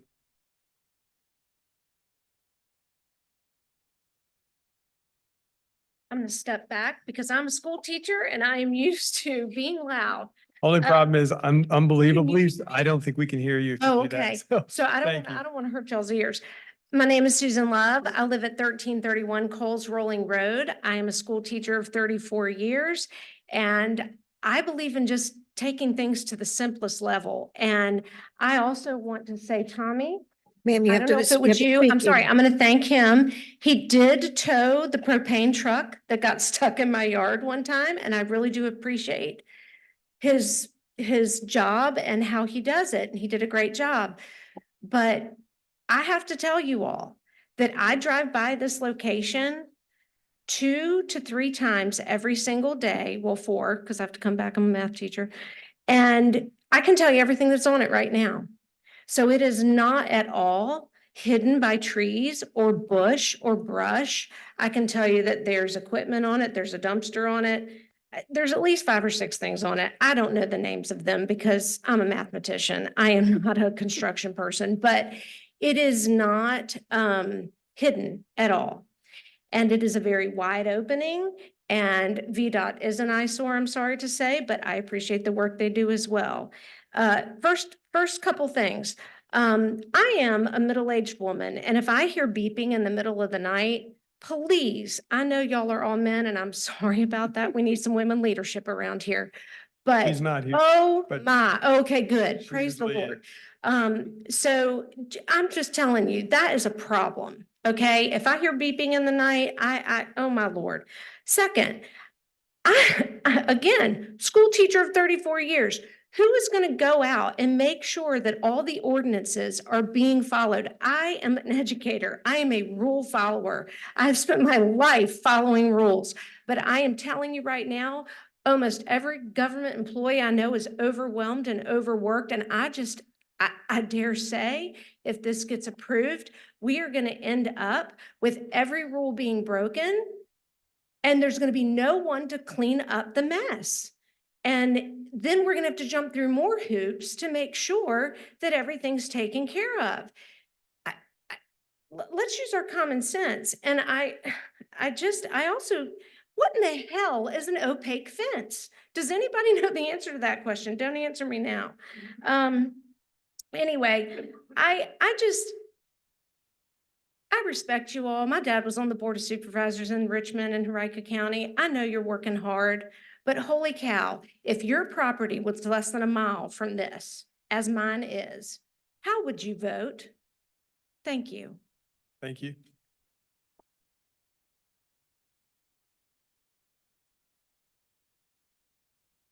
Good evening.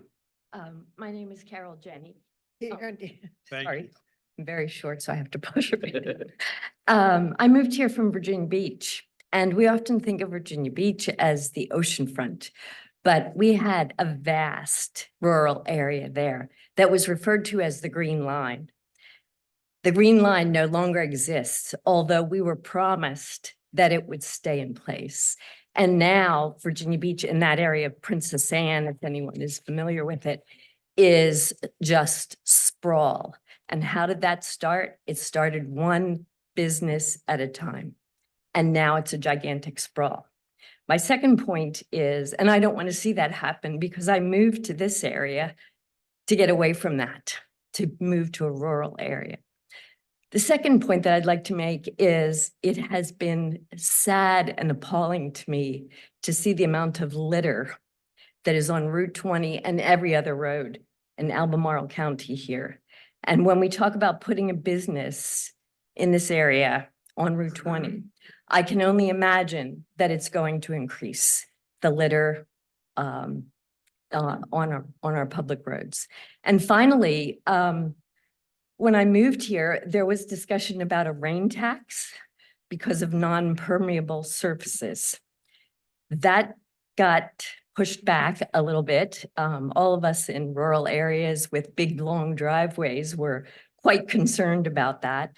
But now we're talking about more impervious area being put. What's going to happen again with the amount of runoff and the rain tax? Thank you for your time. Thank you. Any other members of the public like to speak that are present tonight? All right, thank you. Madam Clerk, anybody online? No, sir. Oh, sorry. Just like to give, I meant to. I'm sorry, you've actually already had your opportunity to speak. Oh, sure, yes, thank you. Petition. Thank you. No problem, thank you. Nobody online, Madam Clerk? No, sir. Okay, awesome. With that, I will open it back up to the applicant. If you'd like a 5-minute rebuttal to any of the comments that were shared this evening, you don't have to, but floor is yours if you're interested.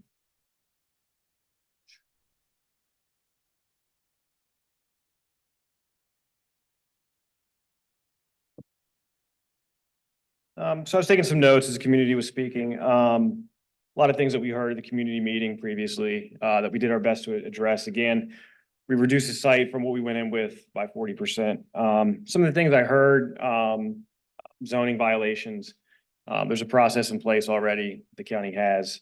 If zoning violations take place, that system kicks in. The situation, I heard about runoff concerns, concerns with pollution, things of that nature, increased runoff. As part of the site plan process, we have to meet state and local stormwater guidelines, which limit us to actually send off from the site a minimum of a 20% reduction in the volume of water leaving the site in the post-developed condition. So quantity and quality is policed quite heavily already through the site plan process. Has to be demonstrated, calculations have to be provided. That's what the stormwater management facility is for. It's essentially a do no harm sort of situation where you can't send an enormous amount or a damaging amount of water off site. So that concern is dealt with at the site plan time. Again, I want to remind everybody what we're proposing right now with the impervious area is less than 20% of the entire site. Again, that is a maximum, not a definite, but less than 20% of cover over the site. I heard a comment about 200 parking spaces are available on the site. It's important to note that any parking lot, vehicular circulation represents over 40%, about 45% of any parking lot is vehicular circulation. So when that parking lot is looked at and being evaluated in those terms, it's inaccurate to say that it's 200 spaces. You have to consider vehicular circulation as well. Tommy, I don't know if you want to speak briefly. I think we have 3 minutes to, late night towing, frequency of that sort of thing. Tommy and I had a conversation previously. He has some data that him and I discussed. The frequency or the lack thereof of these late night towing operations very, very seldom occur.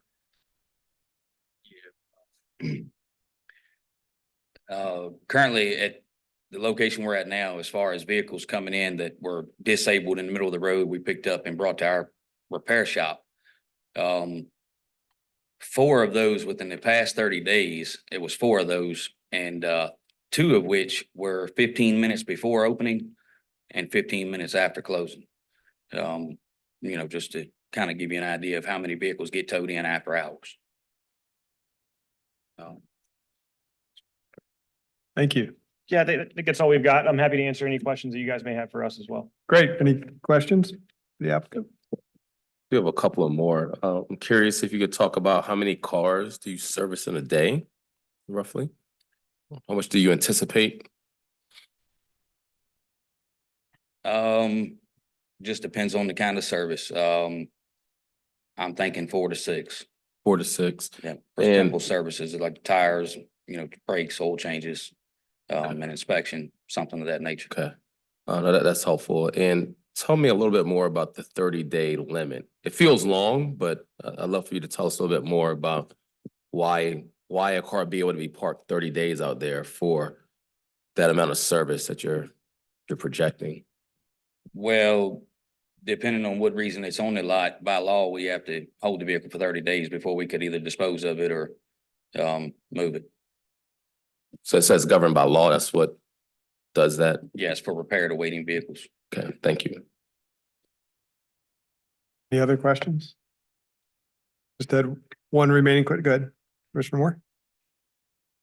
Did you have a question? Well, there's a bunch of questions that come up as we, this whole thing makes me wonder about stuff. Some of these things may be related to, for more like staff questions. I'm curious, in terms of the surrounding area. Just there was a mention of a garage on Plank Road, and I can't find much information about it online, except that the land is owned by two people who definitely are not operating a garage. Do you know anything about that? That was the first I've heard about a garage on Plank Road tonight myself, but luckily we have some zoning staff here. And so if someone would like to give us more information on exactly where that's located, we would be happy to look Could I just into make a it. suggestion? I just want to double check. Did Yeah, you yeah. have any questions to the applicant? Because if you don't, we'll Sure. close the public hearing. and Oh, then I'm we'll sorry. include Then we'll this get in into road discussion. questions. Yeah, no my worries. bad. Sorry about that, Commissioner. No, all good. I think, no, I'm good with the applicant. That's, my questions are otherwise. Awesome. Thank you. All right. Appreciate you. Thank you both. Appreciate it.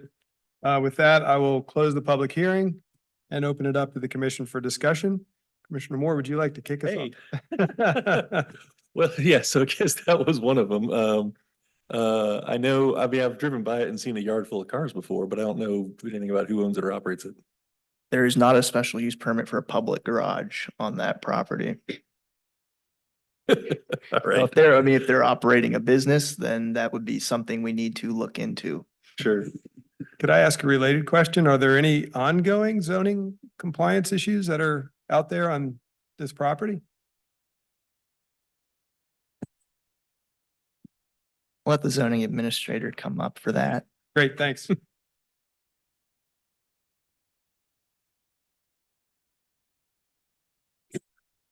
Good evening. Evening. Bart Svoboda, zoning administrator, deputy director, community development. I'm not familiar with the parcel that you're talking about. We do 400 complaints a year.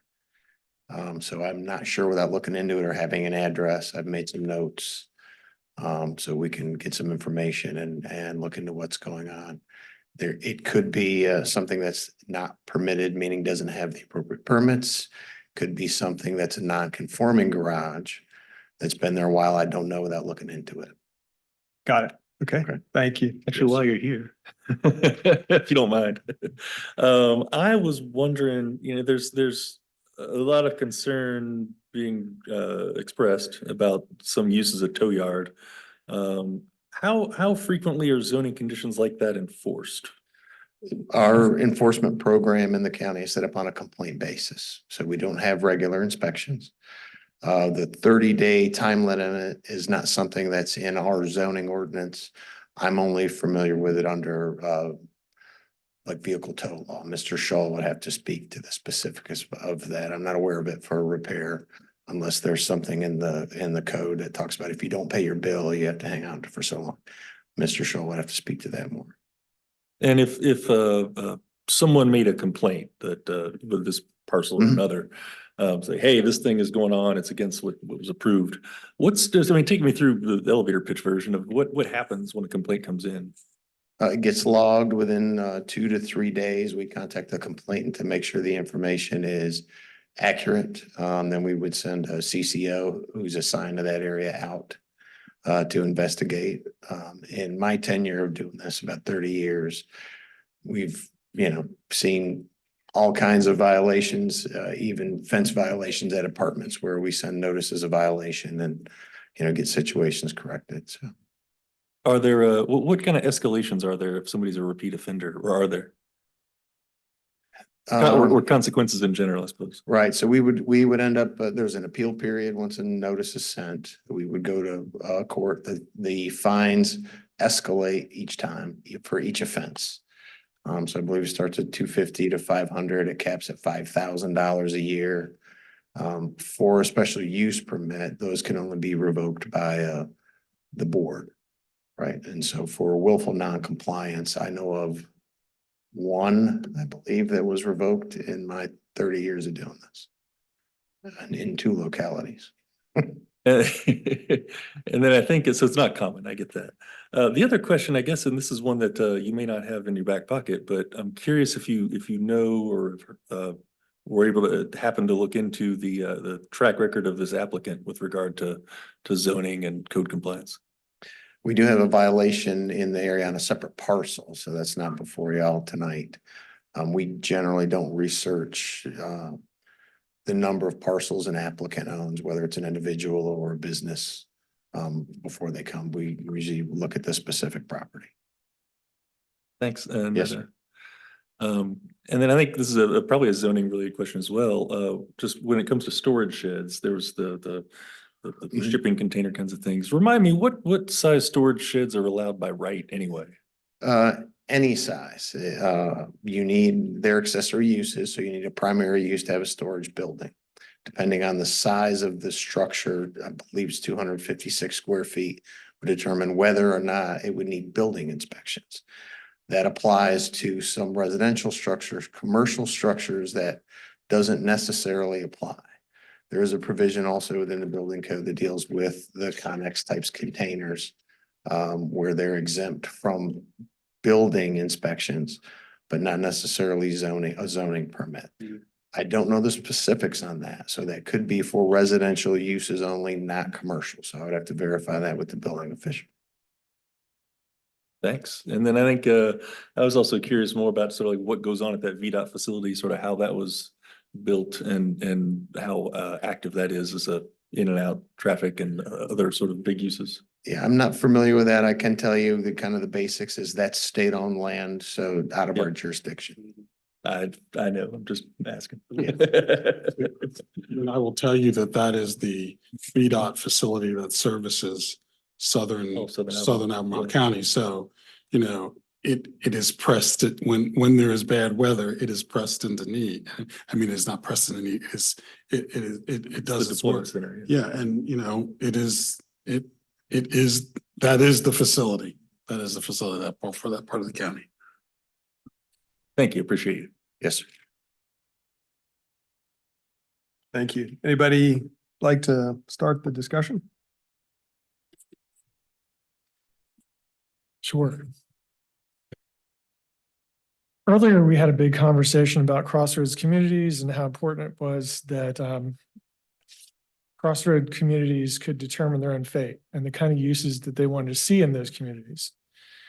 And we've talked about how an important guiding feature of, you know, that we're looking for in the comprehensive plan is for uses that support the rural area and support that local community.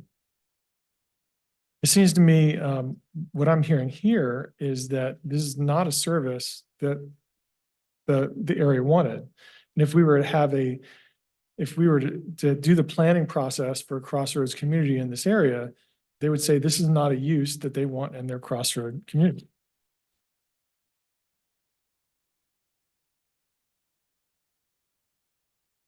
Any other thoughts?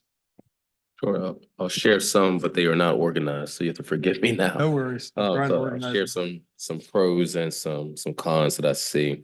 Just kind of thinking back to our work session, there was this question around what is an essential service or a basic service need in the rural communities. That's something that stuck out to me, and that's something perhaps we could talk about here is, you know, would this qualify as we look into the future as something that would be considered an essential service, right, or basic service need in the rural area.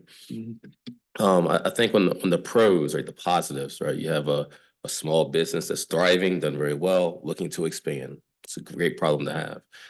The negative impacts, there's attempts to rectify that through certain measures that we've seen tonight. And I'll also say that, you know, the addition of a public garage does not necessarily take away from the ruralness of an area. The things I'm grappling with and that I would love to discuss more tonight is, you know, just the immense amount of asphalt that I see. It doesn't seem to reconcile with what I'm hearing. If we're going to service 4 to 6 vehicles a day, that site plan doesn't necessarily reflect that. So there's some reconciliation that needs to happen there for me. And then just looking at the overall harmony, I guess, of the area, it's clear that the VDOT site has some negative implications in respect to that definition. What does this do to it in addition? But also understanding that we have to look at each site on its own, but I don't want to lose sight of the holistic nature of that area. So those are my thoughts at the moment, but love to engage in more dialogue. Thank you. Thoughts? Yeah, thanks. Commissioner Bivens? Thank you, Chair. So I was trying to sort of remember back to what we did for the Scott's Ivy Exxon, which is the which is it's not a new business, but it's an old business that wanted to expand the number of its garages, I think from 4 to maybe like 6 or 7 or 8 over there near if those of you are aware, this is over by what was a Crossroads community, but is no longer on the list of Crossroads communities up west of town. And trying to look at sort of if I was to compare and contrast these two. And so when I did that, while I struggle, as my colleagues struggle with the amount of asphalt here, given it seems somewhat out of proportion to what the amount of business is there, but that's not, if I said before, if I can't know what the pro forma is, I can't make that kind of decision. I can just sort of say it, that seems like there's more space there for a small four bay garage. And then I went over to the what is that thing called? The Southern Albemarle Convenience Center, or it's not the recycling center there, which actually felt like the right kind of size for a garage. Those of you who may not been there, it made me jealous because we go to the one over here on McIntyre. It's really nice. Y'all have got it made down there, and I know there was a lot of foolishness that y'all didn't want it, but having been down there, it's really nicely done. It is really nicely done. And so I drove around that and thought, this would be the right size. If I had a garage, I might be even a little bit smaller than this footprint. So I'm concerned about the footprint. I'm also concerned when I was doing my comparing and contrasting is that Coles Rolling Road feels very different than if I was putting an entrance off of Scottsville Road over Route 20, which is different in type, which is similar in type than the 250 exit. So 250 and Scottsville Road feel similar in type. They're main roads, east, west going, something like that. The exit onto the subsidiary road feels very different. It feels just very different to try and push that amount of traffic onto that road for business. You're talking about Coles Rolling? Yeah, Coles Rolling Road. That if it was either off of the intersection there or off of Scottsville Road, I would say, okay, I can understand this. For instance, if it was where the gas station was, if the gas station could expand and become a garage, I'd say, yes, this feels perfect to me. The other thing I'm trying to get around is how much is there between the community and this particular applicant a degree of distrust?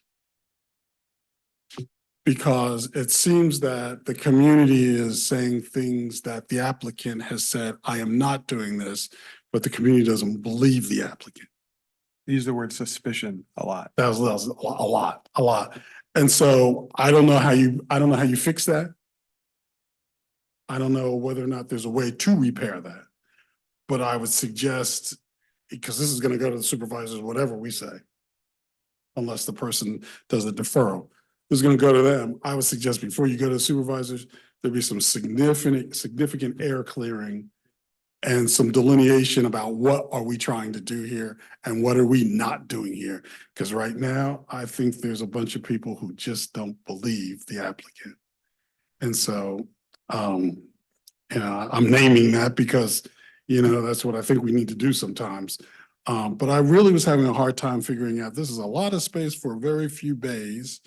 And this is a lot of asphalt for very few bays.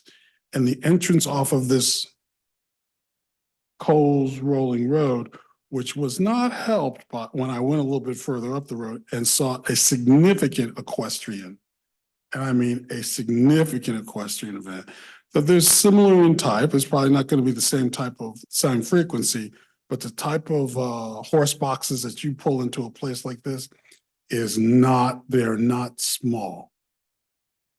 And those of you who may have some familiarity with horse boxes, it's a similar in type as far as traffic is concerned coming into this property here. So where does that leave me? While I think that there's probably a way to do something there, I don't think this plan does it for me. There may be a way, I think, particularly now that we find out that the garage up Plank Road is probably not legal. And so all y'all who go and use them, you might want to tell that garage that there's gonna be some people looking in on them and what they're doing up there. Because this is, this might feel like a complaint. And so all I'm gonna say is that, given that that this could be a place where you could have that business, but the way it's, the way it's cited and the way we've got all of that that's laid out in the plan here, I am not able to support it at this time. Thank you. Commissioner Moore? I don't usually point out little typos in the PDFs that we get, but there's one that was sort of a Freudian typo on the factors unfavorable, that the proposed public garage does not actively support agricultural or forestall activities, which does sometimes be seem to be a real con in the feedback we get at these meetings. We're going to forestall activities.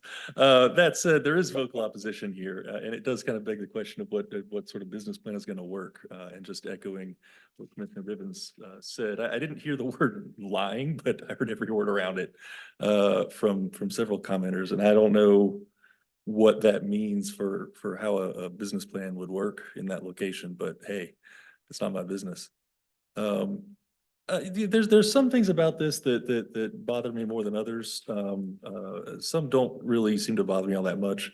As far as like the rural nature of the vicinity, but to me, rural is about density, and this doesn't really increase density. It's one business on one parcel between a gas station and a big VDOT thing. It's not adding like a whole lot of density, and there is already, again, like the number of cars going in and out of this are not some kind of crazy traffic glut. We're not talking about like a stadium, with things coming in and out or large events.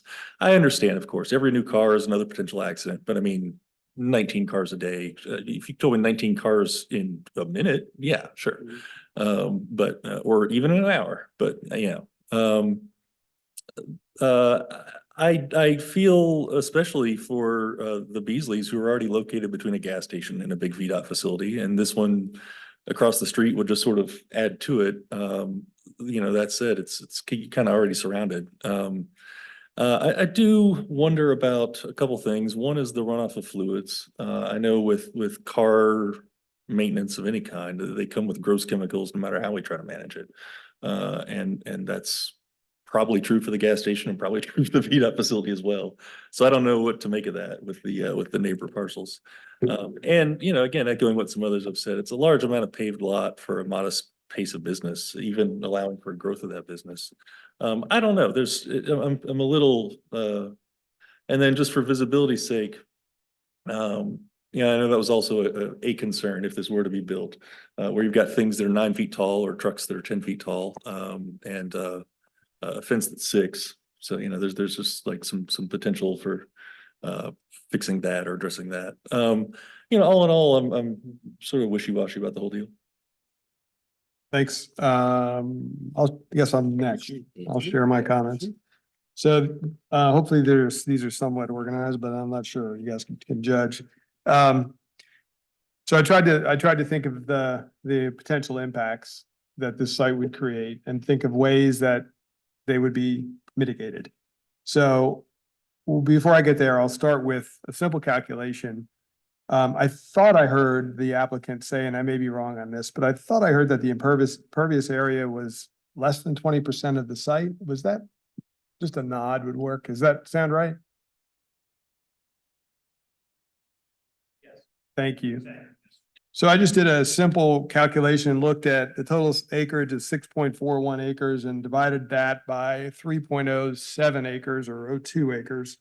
My eyes are tired, of total disturbed area, and that's 53% of this site being disturbed. So not saying that's impervious, but it's over 50% of the site is being impacted. I appreciate the comment about small business, but it's not why we're here, and it's not our small business. Also, the comments about stormwater, I feel confident, having worked in this county and this state for many years, that the requirements for stormwater would be managed through the state and local regulations. Traffic, 19 cars generated, if that's accurate, which I have no reason to I don't have a reason to not trust that number. It's a pretty small percentage of the amount of traffic that's already in that area. The buffers, it's on the entrance corridor, having been involved with the ARB for years, they are very careful about aesthetic impacts on the entrance corridors, and I feel like that would be mitigated. I don't want to presume how a business is run, so the word suspicion, as I said, was used quite a bit, and I share your concerns and questions about that, and was actually thinking about asking the applicant, but I won't, whether there were any active zoning issues on their individual property, but I won't need to ask that. Perhaps those suspicions are based on good information, or I don't know. But I don't weigh that too heavily. I think it's important, and I think you'd agree, we have to be careful not to weigh this against where we're headed with the comprehensive plan or the rural areas. We have to talk about what we currently have in place, obviously.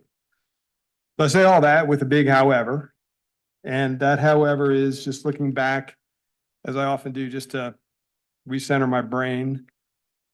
The commission's primary role is to serve as an advisory body to the board to promote the orderly development of the county and its environs and to accomplish the planning, zoning, and land subdivision development objectives set forth in state law and the Albemarle County Code. Orderly development to me must address location, adjacencies, uses, scale, land disturbance, aesthetic, visibility, community input, existing patterns of development, and access, among other things. So having said all of that, it comes down to, in my opinion, is this an appropriate location for this use? And I can't support or rightly say that I believe it is an appropriate location for this use. So I would not be supportive of this application as it is currently proposed.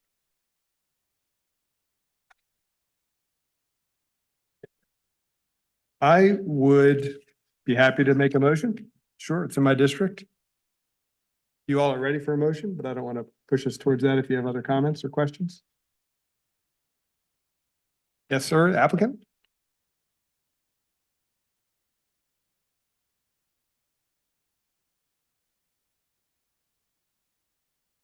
Hopefully I'm not jumping the gun, but I mean, I think that we would potentially be willing, if what I'm hearing holds, to, I think we would prefer a deferral over a no vote.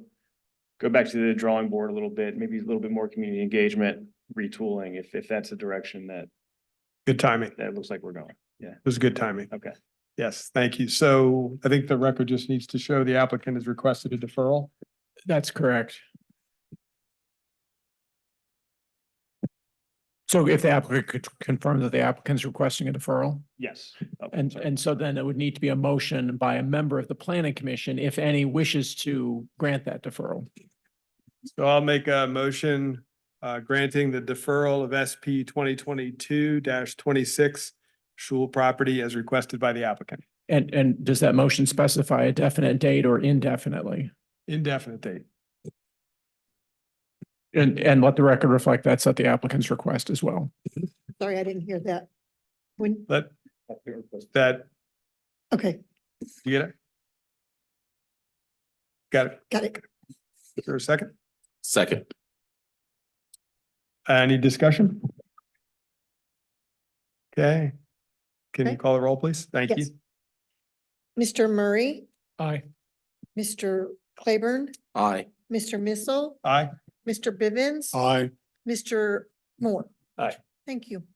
Thank you, applicant. Thank you all the community members who came out for this. We appreciate your input and your application. Thank you.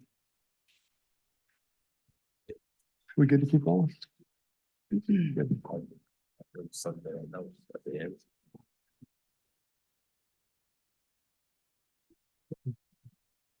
Where is the?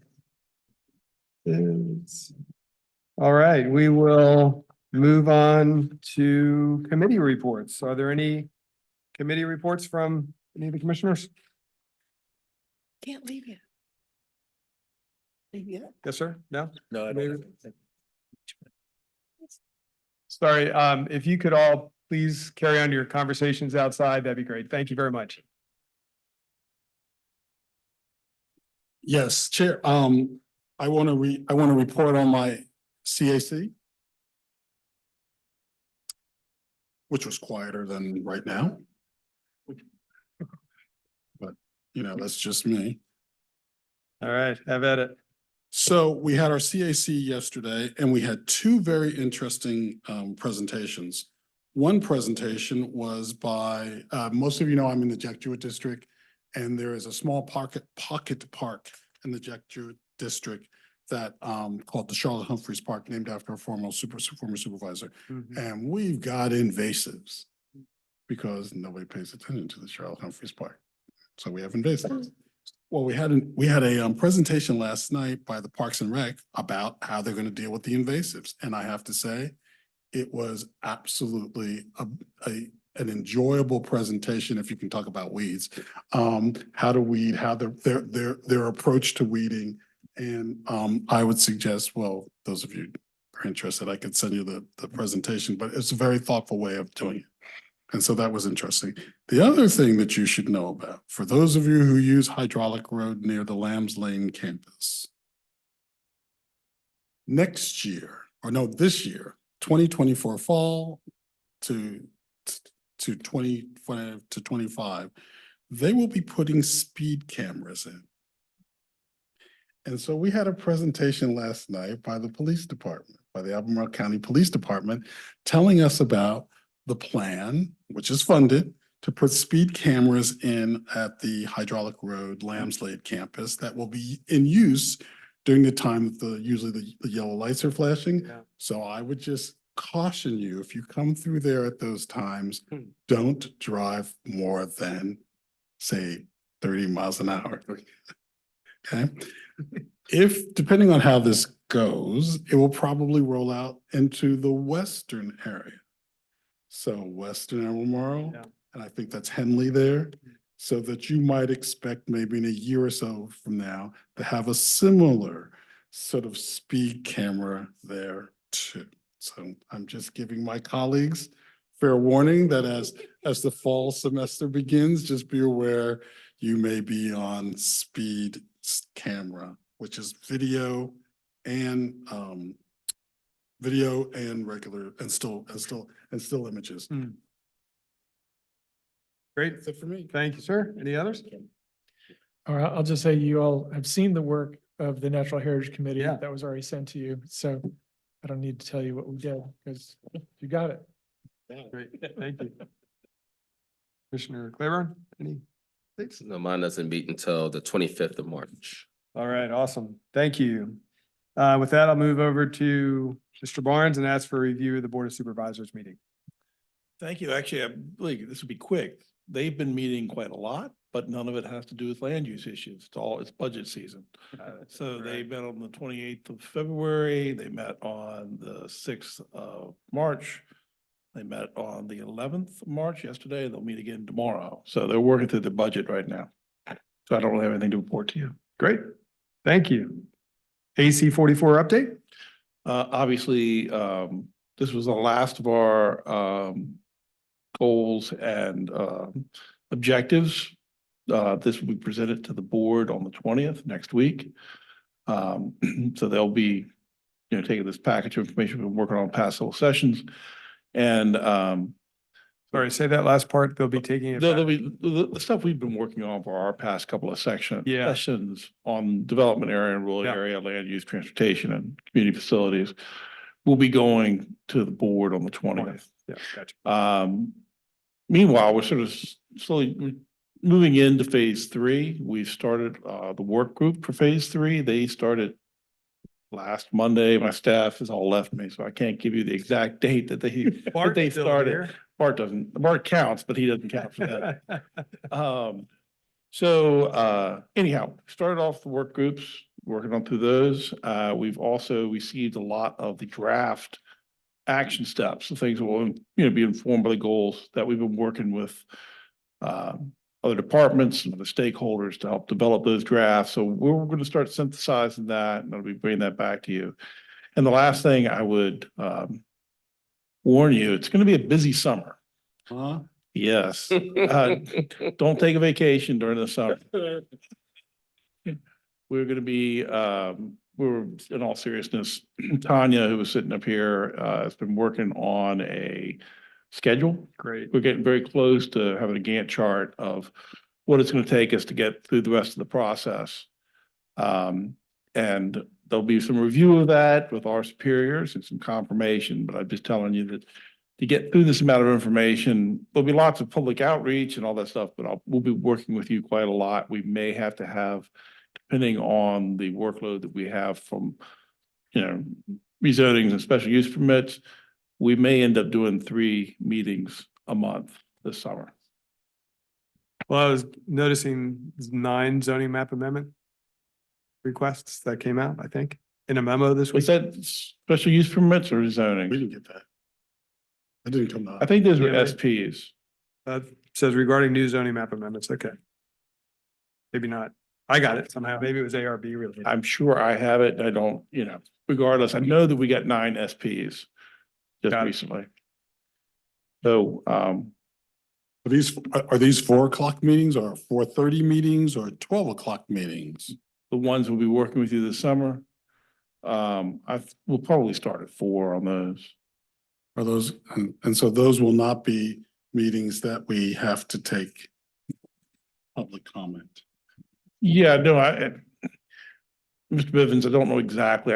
Maybe I should have held off until I had a firm plan. Okay, I won't hold you to I that. thought it was best to sort of give you a heads up. We're It is. intending it to It be a is. busy summer. It is.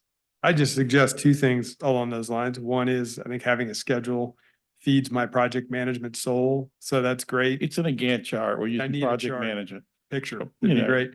And then thinking strategically about how we might handle that work, right? Whether, to your point, is it 4 o'clock meetings? Do we take one day and just pack it? Boom. Or how do we work through that? Because, many of us do have day jobs, and thinking about how to handle that workload with our own would be helpful. Yeah, how do you do that? The second thing I'd mention is, maybe this is the third. The public comment opportunities. While we've heard them and we're pretty familiar with what they are, I think it'd be good to just sort of, especially now that we've hit a milestone where we've gotten through the goals and objectives, that when we get into phase 3, staff provide an overview during a public hearing or during this meeting, of what that community input process looks like and what opportunities are available for the community. So that when we do get to those opportunities for public to have comment or not, we can refer back to the community plan that was outlined clearly at the beginning of this process.